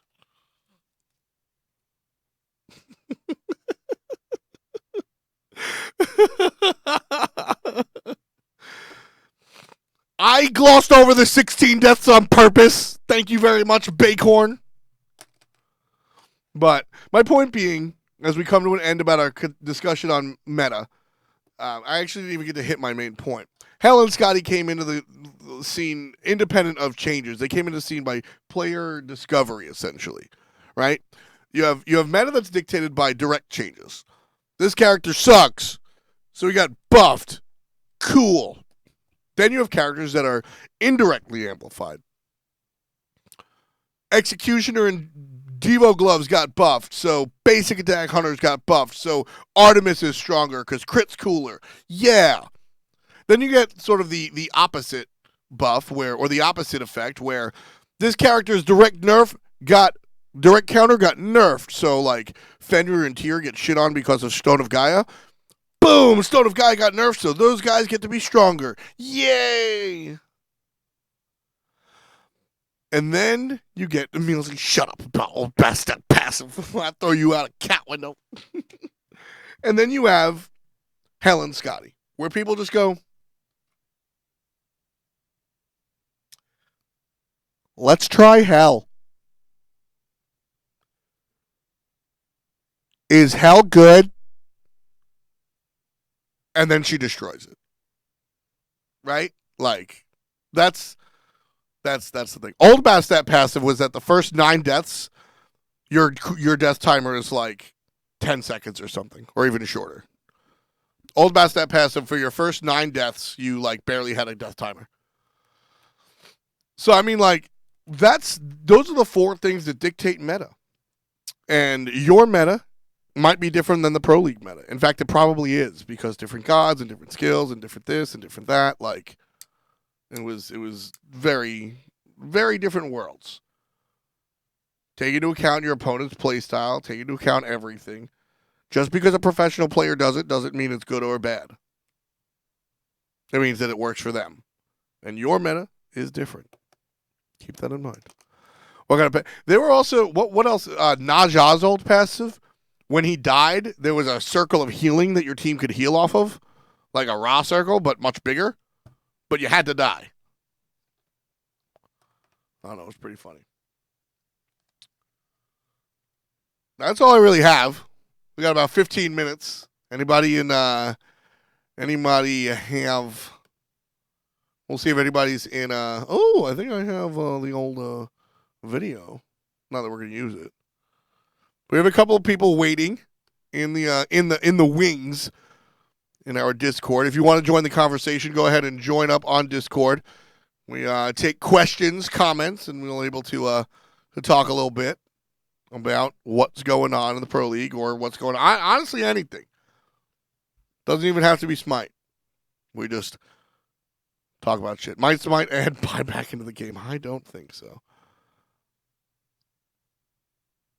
Let's see. Reaper, our old friend falling into black, always here. How's it going, Reaper? Welcome. What's on your mind, man? Glad to see you again. I'm doing pretty well. How you doing? Not bad. Having a good week. Having some fun. What's up? So, here's an interesting thought. Come Season 5, or even later in Season 4, do you think any of the players off of AI are going to get picked up by higher teams? On AI, I think that Walrus and Chapo, like, they still have a shot. I don't think that people watch Walrus and Chapo and go, oh, they're washed up. I think Walrus probably has a step above Chapo. But they definitely have to prove themselves in a different arena. I don't think Team Money's getting picked up by an SPL team, maybe a challenger team. Incon and Xeno, I think, are kind of in the same level where, like, maybe if a team is, and this sounds mean, but, like, maybe if a team is desperate, they'll pick up Incon or Xeno. I think Incon playing support was much better, and I think that he's more SPL ready than he was on his other positions in the past couple of times we've seen him. But I don't think anybody's scrambling to pick up anybody on this roster. I think Incon and Xeno get by if somebody really needs one of those positions. And Walrus, if he plays well in a tryout, might show up. Also, you have no idea how annoyed I'm getting at seeing all these. Baskin back to solo. We got confirmation from Mask, one of the players on LG, that Baskin's not going back to solo. To be fair, players, they're what they say. You got to take everything with a grain of salt, both the confirmation and the trolls. But I don't know. I am in agreement with you. I do not think that we're gonna see Baskin in the solo lane. Yeah. All right. Now, here's another thought. In the past, every time Payne has taken 4 rookies like this and just brought them into the SPL, he has gone on a rampage. Yeah. With that team. How well do you think Gatekeepers is going to do? That's sort of what I was getting at before, was that, Manda Warrior, Grave, Moswell, Data Remember, these guys all have, I think, a high ceiling. I think Data Remember and Moswell have the most obvious high ceilings. I think Grave, I don't know where his ceiling is, which is even scarier. And Manda Warrior is probably the most realistic of all of those players. I think that Manda Warrior, like, becomes the more, like, he's probably the role player on the squad. But I think Payne Devion has another group of players that can contend. Will they contend tomorrow? I'm not sure. But I think that this team absolutely will get some surprise wins and have people going, huh? Really? And I think that that's absolutely something that could happen. That is everything that I had. Have yourself a nice day. I'm going to head out. Thanks, man. Always appreciate you. Take it easy, Reaper. Coming up next, we've got Bleezus on the line. I appreciate you, man. Thanks for showing up. Welcome to FPL. What's on your mind?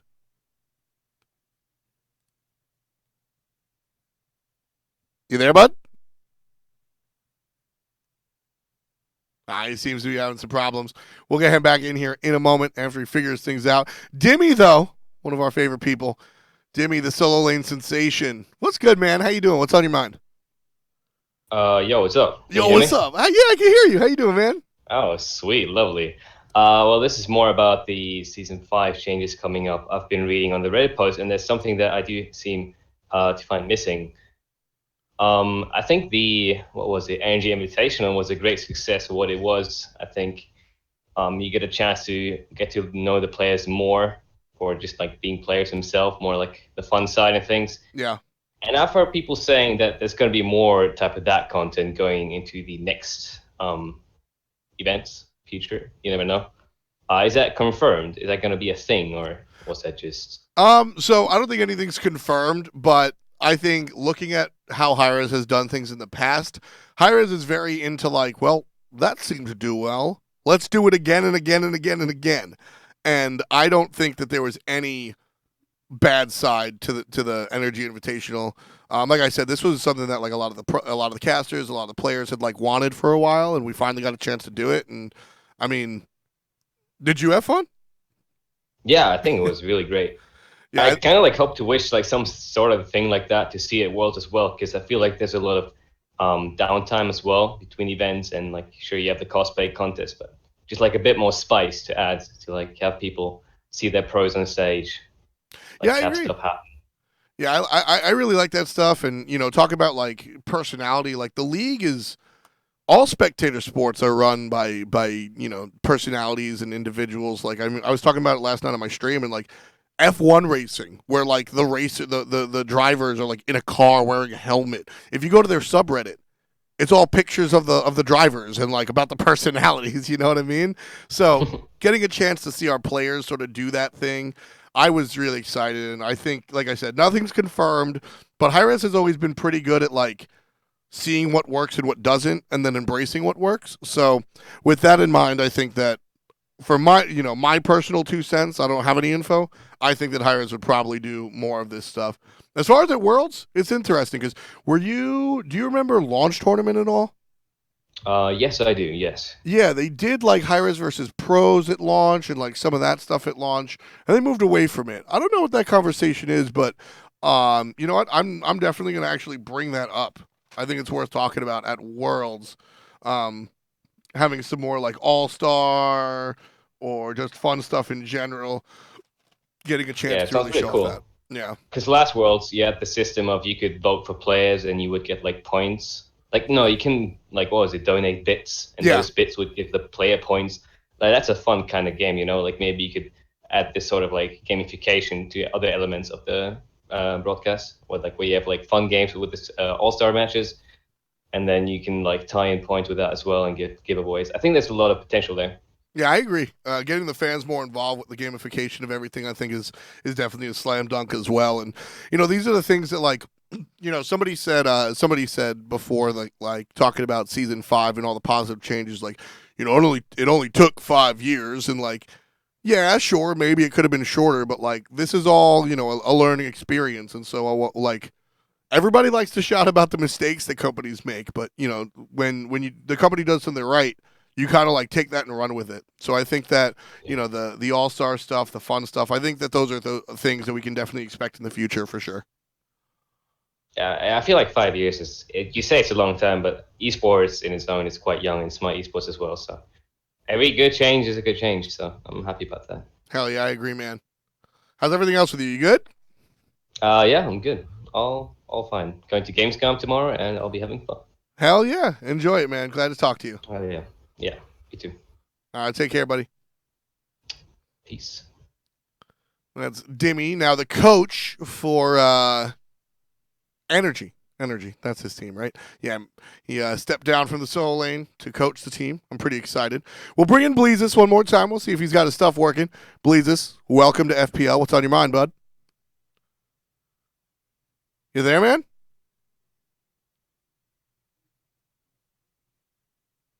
Oh, man. We'll give you a third try in a little bit. Please is still getting his stuff working. Dranzer Kai. I think I got his name right. You are live on FPL. What's up, buddy? What's on your mind? Hey, you there, bud? Hey, FDOT. How are you doing? I'm doing well. How you doing, my friend? How you doing? It's actually my first time here. I usually watch your streams later on. And hey, can you hear me? Yeah, I can hear you. Wait. You're lagging a little bit, but we can totally hear you.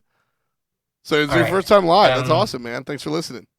Yeah, and I'm absolutely loving the stream. And I just wanted to ask a couple of questions. Sure.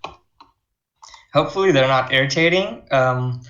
Like, I play on the PS4 because I shifted from PC gaming to console, and I used to play Dota just regionally, but then I moved to Smite because I love the concept and the third-person view.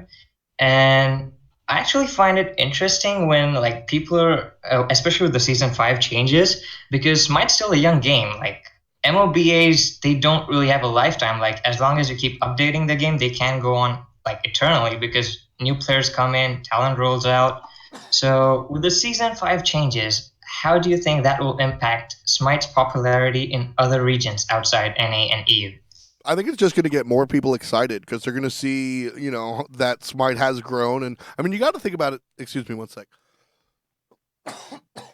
You got to think about it in the sense that, like, Smite's investing, well, what was the number? I think $2.4 million with the idea that $200,000 goes to each team, 200,000 times 6, right? It's a gazillion dollars, right? In order for Smite to be able to make that investment, something has to have been going right, you know? So with that in mind, I think people from other regions that might be inundated with other games because they're bigger or more successful might look at Smite and say, hey, they're able to put this much money into this game. Like, all right, like, yo, I'm paying more attention. And I think that we can definitely get more eyes, and more eyes results in more players, results in more talent playing from different regions. Absolutely. All right. Well, I'm pretty excited for it, like seeing especially other teams play more against NA and EU as well. Coming to the NA and EU scene, especially the solo lane, I'm pretty sure everyone's been asking who's the new solo laner for LG. And like the two prime candidates are FineOK and Divios. But I think last week on your stream, someone mentioned that Divios does not play meta. And FineOK is still a rookie, but he's been really good. Mm-hmm. So what are your opinions on that? I think FineOK is a very real fit for LG. But, you know, even though a Mighty Storm did qualify into the Pro League, people leave their teams. If Uzi wound up wearing an LG jersey in the fall split, I would not be upset. But I think realistically, if they don't want to snake somebody, I think you're looking at a world of FineOK over Divios for LG. That's my 2 cents. But like I said, why wouldn't they have just announced it already? So I actually have no idea who that solo laner is going to be. And the more time goes on, the bigger feeling I'm getting that it won't be Divios or FineOK. And it might be somebody that we just completely forgot about. But I'm not sure. Oh, that's true. Ozzy played lights out at Relegations. And for my last question, hopefully this is not an irritating question. When do you see PS4 getting a Pro League, if it ever does? I'm just not sure about when you're talking about that, you're talking about stuff way over my pay grade, and it just comes down to, you know, people making decisions, pushing money around, and, you know, unfortunately that's not something that I even like. That's not even in my my wheelhouse of knowledge. If I did know, I'd give you some sort of hint, but I don't even know what leads to those decisions being made. So I got nothing for you on that one. Sorry, bud. All right, no worries. It was amazing being here. Thank you very much. And hopefully I can join in next time again. Hell yeah. Appreciate having you on the show. Great to have you. And we'll talk to you next time, man. Thanks again. See ya. That was Dranzer Kai. Next up, we've got I'm a Hooker is on the line. We'll talk to I'm a Hooker. You're live on FPL. What's up, man? What's on your mind, buddy? Hey, what's up, man? Chilling. How you doing? Pretty good. I have a couple of questions, one of them being a little off topic.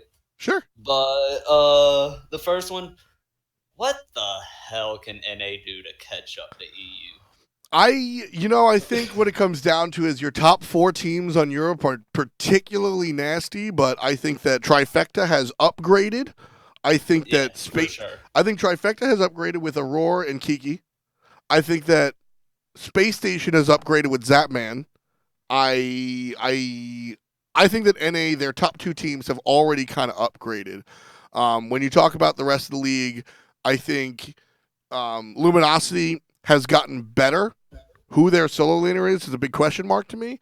And I think E-United and SPL Gatekeepers are big question marks. Are they going to beat Dignitas tomorrow? I don't know about that one. But at the end of the day, there was once a period of time where North America ran and Europe was an embarrassment outside of Panthera, which is now known as Energy. So it's all just the natural cyclical world of competition. Yep,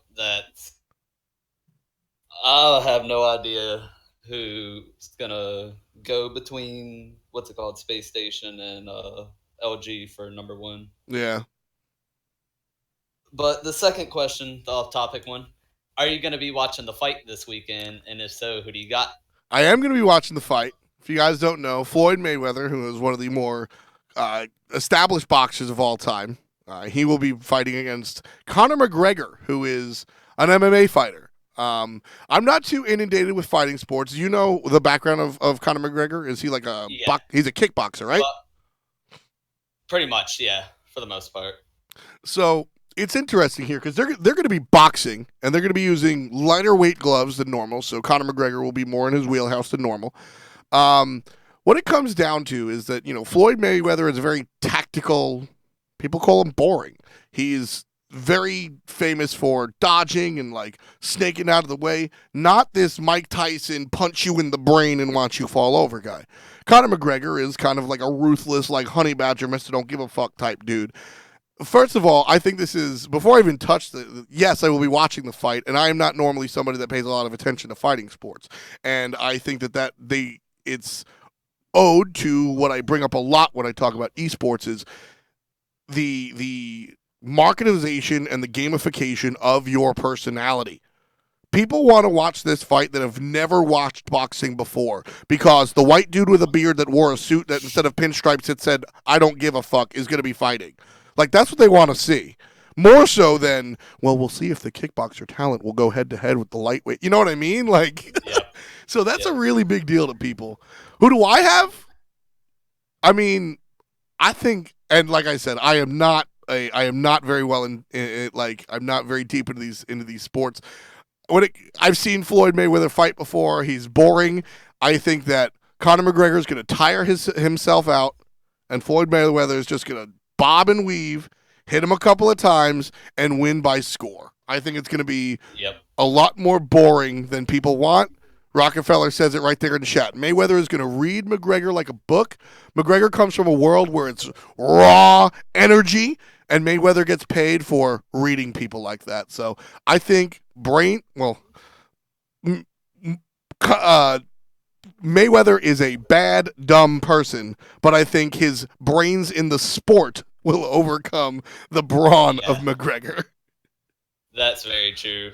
Like, the main reason I'm watching it and paying the money for it is the what if factor. Yeah. Like, if McGregor knocks him out in, say, like the first 2 rounds or something, it should be the world's interesting. gonna fucking explode. Yeah, it's gonna be nuts. And like I said, again, to all you people out there that are playing esports and wonder why nobody watches you stream, it's because you act like a slug. Have some personality, and people will watch you do whatever. Floyd Mayweather is a terrible person that literally can't read, but he runs his mouth, and millions of people pay him millions of dollars a second. So, it's all about personality.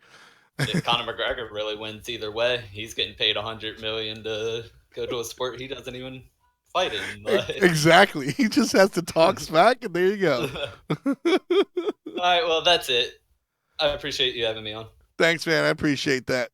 Take it easy. And I see Emilzy saying that's a false rumor. That's not a false rumor. One of my favorite things. So I really love 50 Cent, not just because he comes from New York. 50 Cent is a big deal. He's a self-made man, and part of that is he has multiple brands, and he likes to give money away to charity, and he likes to gamble as well. And 50 Cent said that he would give $100 million to charity of Floyd Mayweather's choosing if he read a Dr. Seuss book. I think it was Green Eggs and Ham. And he said no. That's all I'm saying. Bleezus, one more time. Let's see if you work, man. Oh, wait. Whoops. I came in the wrong room. Let's see. Bleezus, let's see if you work, man. Let's unmute you. And what up, buddy? How you doing? Can we hear me now? Yes, we can. What up, man? Fuck yes. My mic sucks. I'm sorry. It's all good. What's on your mind? Okay, I can't tell because now I'm hearing the stream 3 times. Anyway, my question is, with how much Payne is known for bringing these teams of nothing to stardom, if he does that this season, what team do you think in NA will fall to below the top 6 for season 5?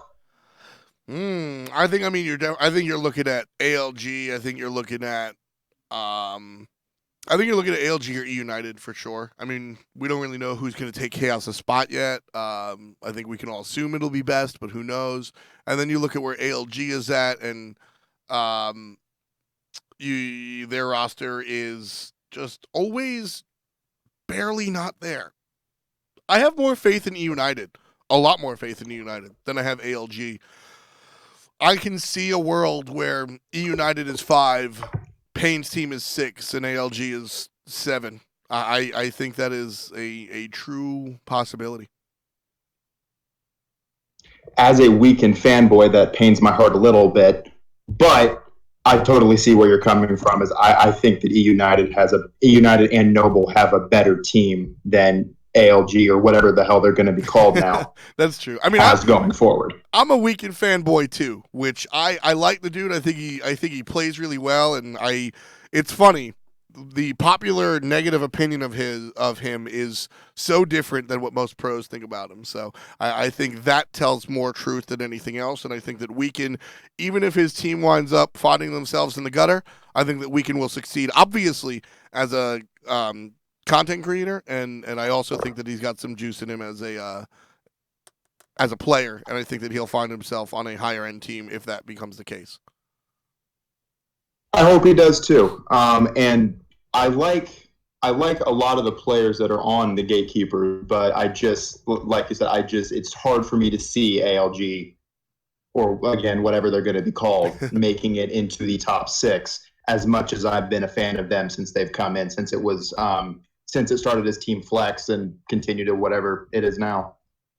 Yeah, it'll be tough, but I think this SPL Gatekeepers team, like I said, I think they're the top out of all 8 teams that wound up in rallies, and I think that all 5 of these people can absolutely succeed, and I think that they're going to succeed, and it might be Weekend's team that suffers because of it.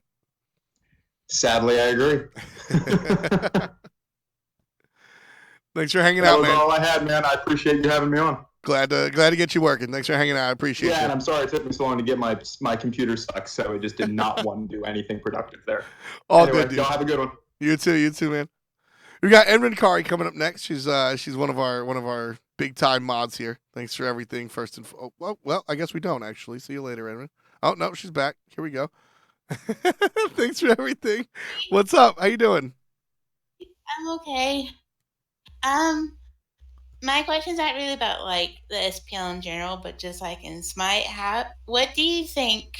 Like, what's your idea that can make Conquest more like new player or casual friendly? Because I, for one, would love to play more Conquest, and yet just seeing like all the Conquest horror stories and think and how people will like bag on new players if they don't know what they're doing, even though they are new to the Conquest, makes me a little anxious to even try. Yeah, I mean, look, real talk, even me, I streamed casuals almost exclusively for a long time because, and I mean, I like kind of, I don't get as embarrassed per se, but being a guy in the Smite, being a person in the Smite scene, you don't want to, it's F dot in my ranked game.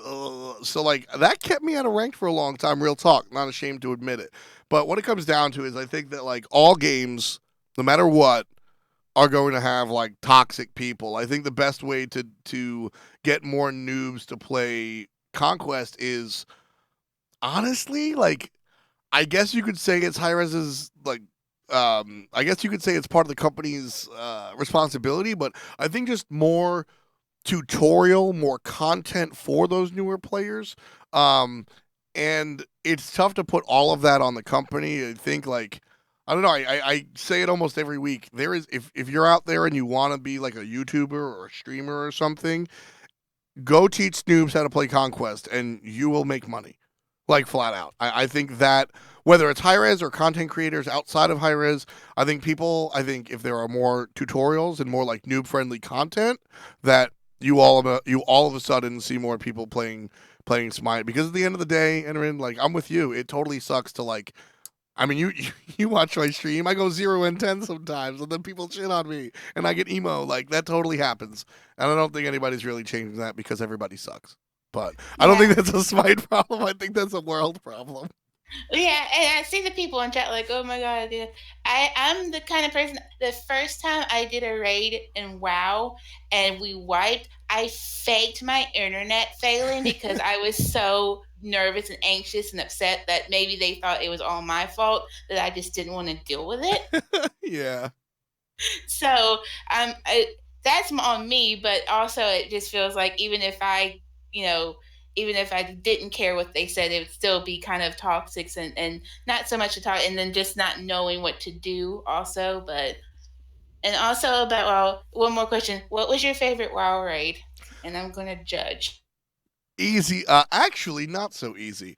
I think Throne of Thunder was one of the better, if not the best, raid instances of all time. I think that the amount of trash, the amount of bosses were fantastic. I think the nonlinear pathing was fantastic. I think the encounter design was beyond fantastic. The idea that you had a bonus boss was really, really cool. I've always enjoyed that idea. I think the differences between Mythic and regular mode were very, very interesting. I think that is number one. Although in my heart of hearts, like, World 50 or whatever the hell we had for Muru, I always have a soft spot in my heart for Sunwell. Like, being a big deal is cool, so I got to give myself 10 points for that.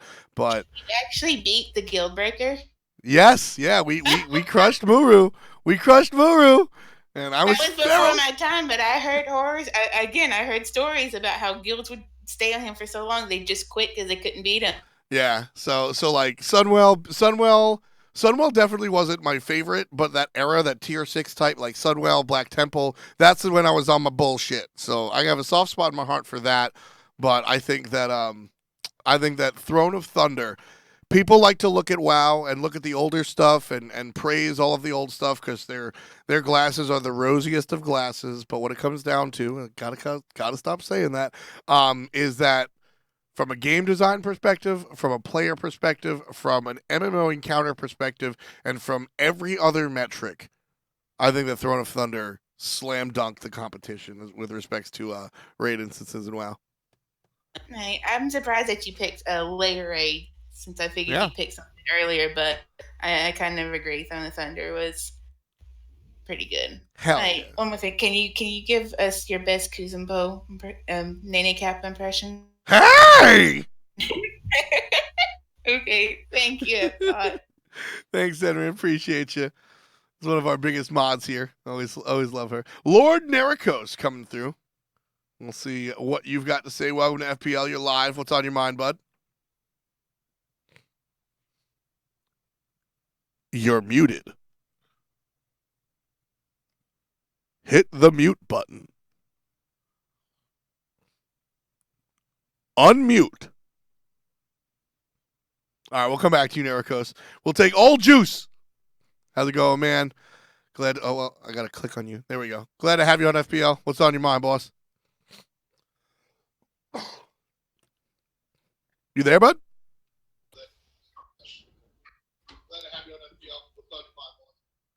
There you go. Can you hear me? Yeah, I can hear you. What's up, man? All right. Do I sound all right? I don't know if Nah, you're good. I got to turn my mic down a little bit. All right. All right. So I'm here to defend my honor. All right. So I got cooked, right? So what happened was I didn't know how much time I had, like, in the waiting room or whatever. So I'm chilling, right? And so I'm in a Conquest. And I was just playing casuals. I was like, I don't know how long it'll take. We'll probably surrender because it's casuals. Everyone likes to surrender in casuals and anything goes wrong. So I'm playing Nox. And this won't be a long story. I know you got people in the waiting room, but I gotta do it. You good, man? So, you good? Do you? So I'm playing Nox mid. They have a Loki solo, a Morrigan mid, and a Fenrir jungle. All right.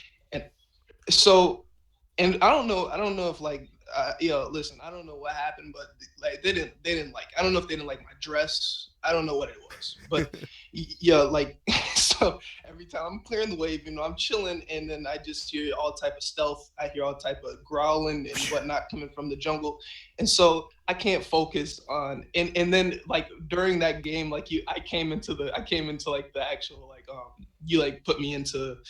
I came on live, so I was trying to ask questions, and then I was trying not to feed at the same time.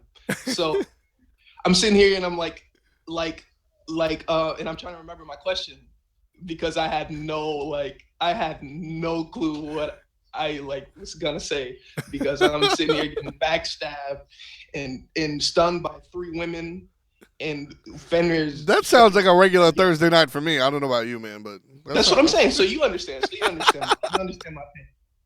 So I go and I always I just always want to make sure my mic sounds all right. Like whenever I do like because I've had a stream like where a YouTuber had me play on stream with him. We like did some I played like The Last of Us or something. True. And I just always go on it like, oh, I wonder how like my mic sounds. So I always go and just rewatch it to see if my mic sounded fine or whatever, if I was breaking up or whatever. So I rewatched it on the Twitch VOD, and you rewatched the actual chat. And so the chat was roasting me about how many times I was saying, like, yeah. They're doing it right now, my guy. Yeah, I know they were. No, chat's ruthless. You guys are wild. So I just was defending my, listen, I was getting destroyed. We actually did have 6 at like 10:02. Like, it wasn't even, dog. So I just had to make sure I cleared my name right there because I was getting cooked. I think you're gonna get cooked again, my dude. Yo, listen, listen. HRX, we can run the fade. All right? Yo, chat, meet me HRX. But no, so I think my question would be, I think I have 2. No, I do have 2. I'm tripping. My first one would be, it kind of wasn't my question, but I was discussing this with like a few people in chat. I think it was your chat, me and a few people. I don't remember exactly who, but we were having a discussion about Team AI and about how they surrendered their 3rd game because it didn't really matter because of the way the bracket worked out or whatever. Yeah, they weren't getting anywhere. Yeah, so a lot of people were saying, oh, like, well, yeah, it didn't matter. I would have surrendered too and stuff. How do you feel about that as far as like how, like, because they still, some of those players would still get a chance. I think that I think that those dudes, if they went 101, then maybe they do what you're talking about and like impressing them.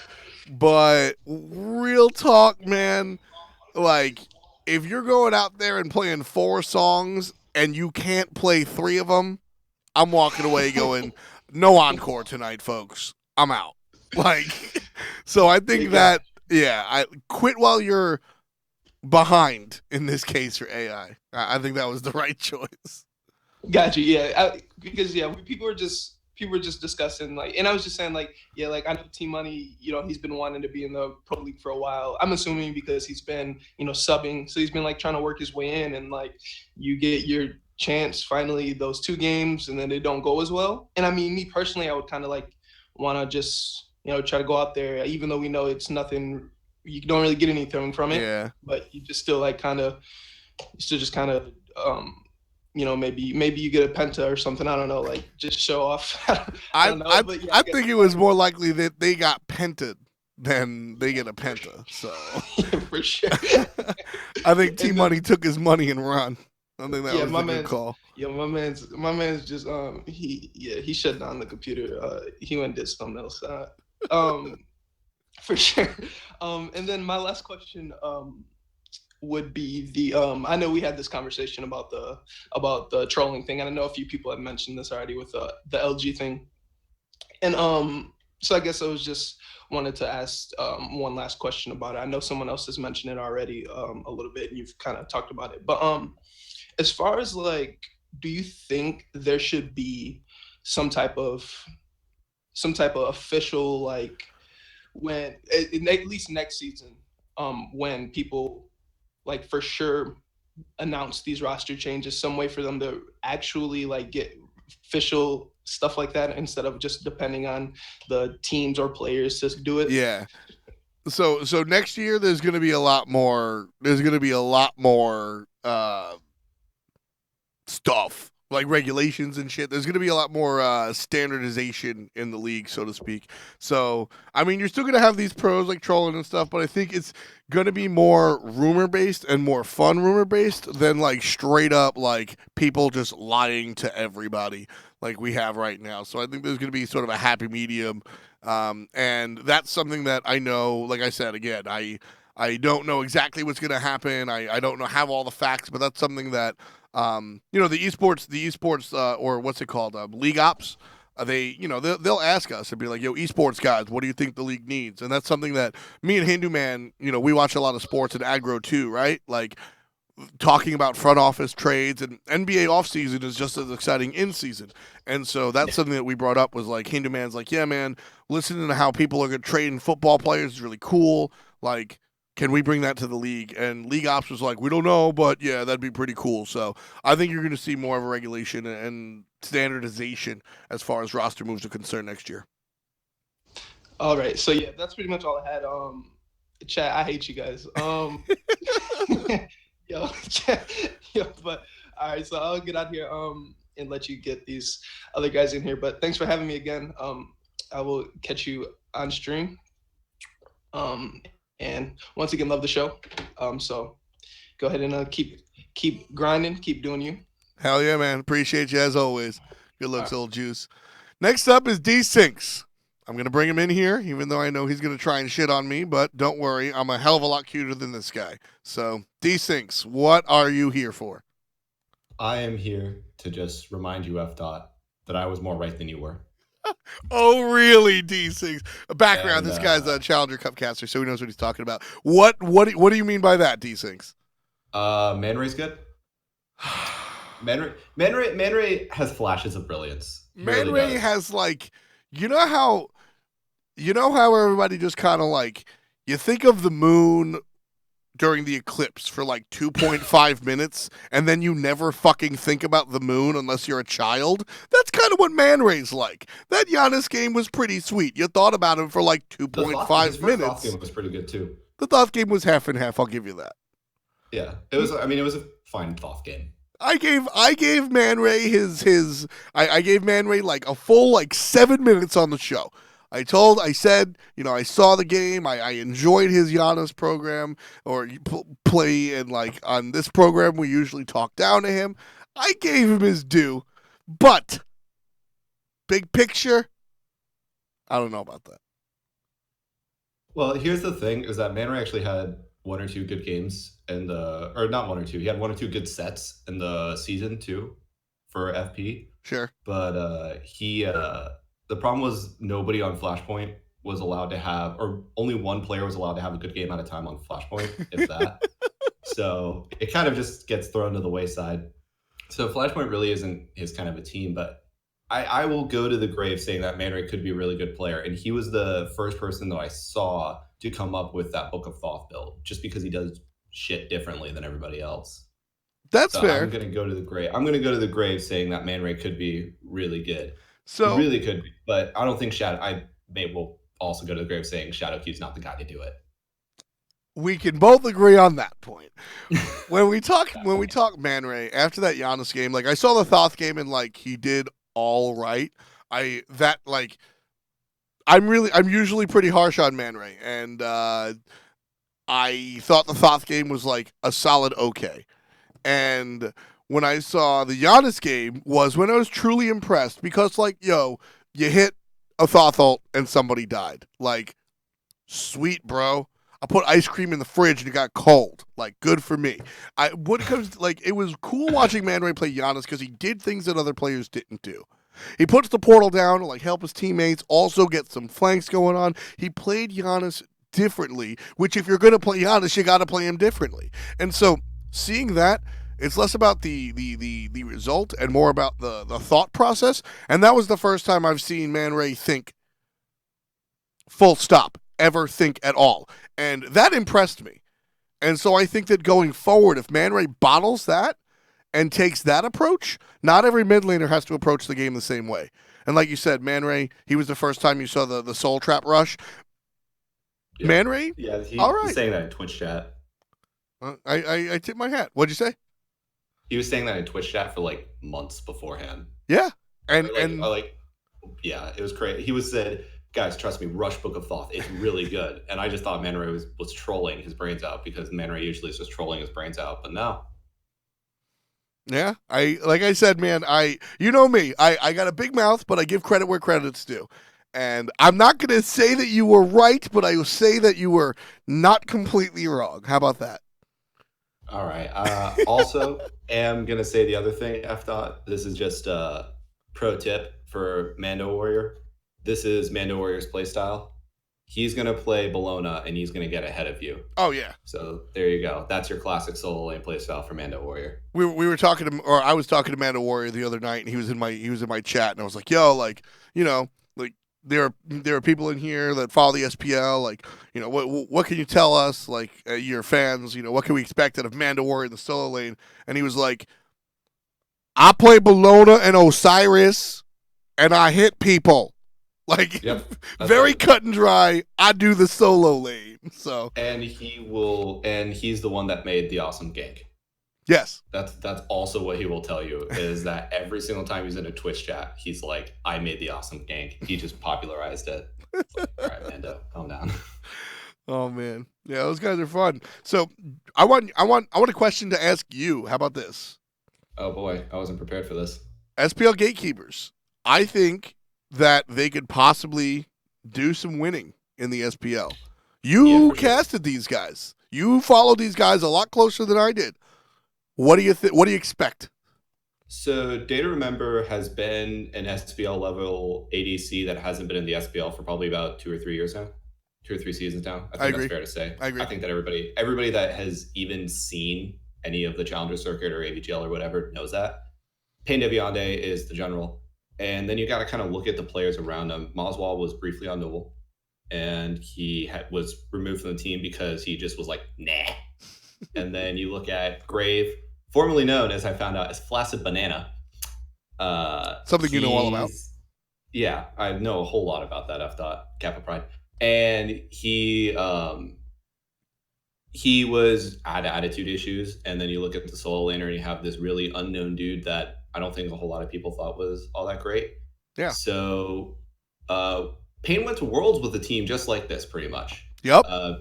Added like a really quiet dude in the jungle with Adjust. And then he won or almost won lands against Energy with a team that was exactly like this. So I think that this is like the stereotypical Payne team, but also Mando Warrior has always seemed like a dude that could be really good, but just didn't have the right team around him. Like I was always really impressed with him on other teams that he was on. Mm-hmm. Data Remember is a god. Maswal, everybody, he was just kind of that really good dude that nobody wanted on a team because he didn't want to play Smite, and Grave was just kind of a shitty dude. So add in the general. I think the Gatekeepers could probably finish out in the top half of the SPL this year. They might even go to Worlds, honestly, just because looking at North America. They might. I'm saying they might go to Worlds. D-Sing says that he knows for sure that SPL Gatekeepers are going to Worlds. No, I'm not going to commit to that. I'll say this though: fucking Trifecta's going to Worlds because my boy Chunk's on it. I think so too. Are you going to Worlds? I would love to, but I have rent to pay. Yeah, you should try and make it to Worlds. I understand the grind thing. I would love to make it to Worlds, if for no other reasons. That way I can meet Aurora when he's like not dead. Aurora's gonna live till he's 170. Don't worry about that much. Aurora probably already is, right? He's got that baby face. He's the Chuck. He grew this facial hair so that he wouldn't look like he was 15. It's so bad, and he's still. His facial hair is also so bad. I'm sorry, but I love Aurora to death. He's like my favorite dude in the SPL. But that facial hair is atrocious. Cassidon wants to know who's the guy that sounds like he's in a bathroom. Believe it or not, it's me, the bathroom caster himself. What's funny is I'm actually in an entirely different room, an entirely different setup. But the problem is I haven't done anything to this room to make it like not echo to shit. I mean, that's where I stream from at home, so I feel you on that one, man. Yeah, I'll fix that one day. Good talking to you, though. Great insight into SPL Gatekeepers. Thanks a lot. Yep, no problem, man. Ray will maybe one day be good when he stops trolling. We shall see. We shall indeed. Take care, F. You too, man. Peace. That's D6 Challenger Cup caster extraordinaire. It's 6:30. I know there are a bunch of people in the waiting room, but unfortunately, I'm gonna talk to Naricos. I'm gonna talk to Ultra Rose. These two people were here for a while, then we're gonna cut it. But Naricos was here before. Let's see if he's working this time around. Let's unmute. Well, I can't control my laptop. Well, click server mute. What's up, Naricos? You're on FPL. What's on your mind? Hey man, how's it going? Not much. How's it going? I'm doing pretty good. I actually am from your stream too. Pretty Yeah, I damn know. good. I know. So my question is, what kind of advice do you have with new players to the game? And because for me personally, if I try out a new god, this is for Smite, but for when I try out a new god, I actually go to jungle practice. Yeah. Just to test certain things out, and and some of them actually do really well. But and I've been recently playing Opwash too, and I'm not doing bad with him. I can see like for positioning, it's just really, really hard to get down because there's so many ways you can mess up his positioning. Oh yeah, and that's a big deal. I think for newer players getting into the game, like you said, jungle practice is absolutely like a great resource to sort of look at other things. But what I did and what I always tell people to do is watch the streams, and as you play whatever casual mode, whether it's casual conquest and you have no problem feeding, or you want to go jump into like your arena or whatever, watch the streams and just sort of become part of the community. Ask questions. I mean, streamers, not all streamers, but most streamers are going to answer your question, right? Like, I mean, like I started that's the thing that, I'm a caster. I think I know the game pretty damn well. Did I just drool? I think I did. I think I know the game pretty damn well. And what it comes down to is like I started as a name in Twitch chat going, "Hey Zapman. Hey Zapman. Why do you buy Deathbringer and Rage at the same time?" And he's like, "Dude, it's a fucking easy question. I'll just answer that real quick, right?"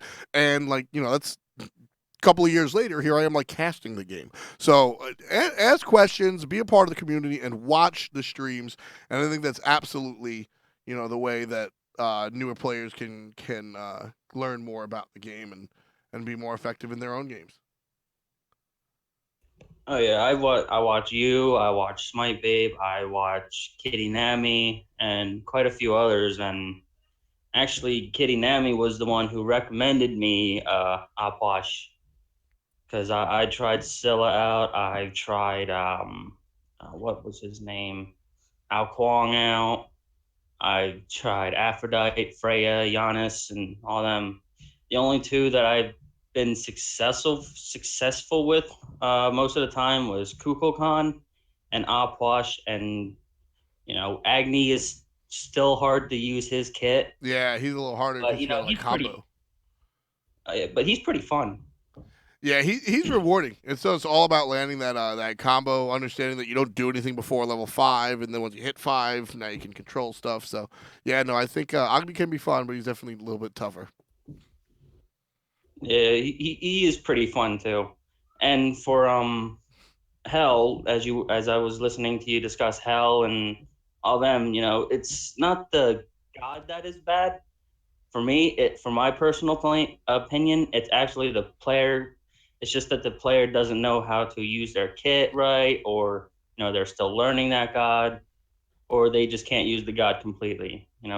It's not the god's fault that you make mistakes, because we all make mistakes, and it's all right.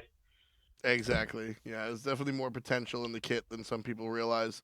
Admitting your faults is a big part of what makes you better at not just Smite, but anything you touch.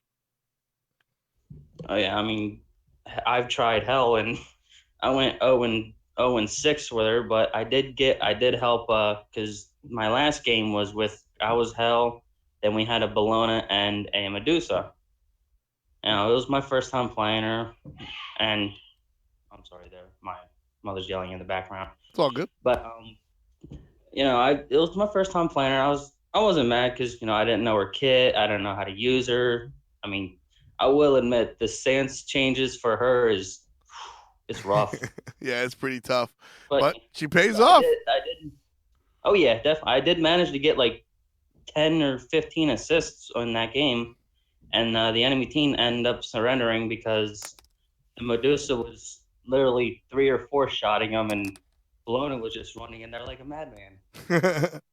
Yeah, we've all had games like that, but I appreciate you coming on, man. Good luck in your new games. And like I said, my biggest tip is to watch some more streams and maybe even check out the YouTube. Weekend and Final K are great for the jungle and solo specifically, but they'll touch the game at a larger spot as well. So definitely pay attention to them. Good luck, man. Thanks for showing up. Appreciate you. All right, you too. Thank you for having me on. Last but not least, is going to be Ultra Rose. How you doing? Welcome to FPL. What's on your mind? Hey, man. Doing pretty good. How about you? Can't complain. Having a good afternoon. How's your day? It's good. Mine's been going pretty good. I'm pretty excited. I always love watching those FPL relegations. They're always fun. I'm always rooting for the underdog. Relegation is the place to turn up then. Yeah, one of my favorite things to do is always watch the support plays. While the penta kills and all that stuff is hype and all, I just love watching the setup. That's just the support player in me, I guess. Yeah, I feel you. The setup is what makes it all start out. I mean, sure, it's absolutely a big part of it. Yeah, I'm always excited to watch more SPL. Like watching those good players play. It's good. It's always fun. Hell yeah! You got any question? What's on your mind? Yeah. What's one god that you think desperately needs a buff? No, that's it. Sorry. A god that I think that desperately needs a buff. I think Tyr needs something on his blue stance charge. I think that Bastet could use something because she's an early to mid game monster, and then late game she's not, but she's supposed to split push. But then they changed that, so now she can't split push. So maybe she needs something in the late game, but she scales at 100%. So I don't know about that. Maybe that's just the Bastet player in me talking. I think realistically, Tyr needs something on his blue stance charge to see him come back. I really do. I'm just curious. Yeah. I'm just always looking for more information. Hell yeah. All right, that's it. Thank you so much. Thank you. I appreciate you. That's Ultra Rose showing up on the screen one more time. Anyway, that's going to do it for us here at FPL. We're here every single Tuesday, 4 p.m., twitch.tv/fswag. Make sure you tune in and all that fun stuff. Shout outs to Evie, the girl on the intro track. She's the one that goes ahead and makes the cool stuff. Find her on iTunes and Android Play Store. Don't forget, Into the AM. Get all your cool swag there. Use code FDOT, save 10%, and put some money in my pocket. I appreciate that as well. Couple of new subs, couple of new tippers. You guys do the shit as always. And everybody in chat, both in Discord and on text chat, you guys rule. Special shout out to Just Jameson and only Jameson on the ones and twos, making the show really good. Anybody else out there doesn't exist. I appreciate you guys, and I'll check you next week. Peace, and much love to you.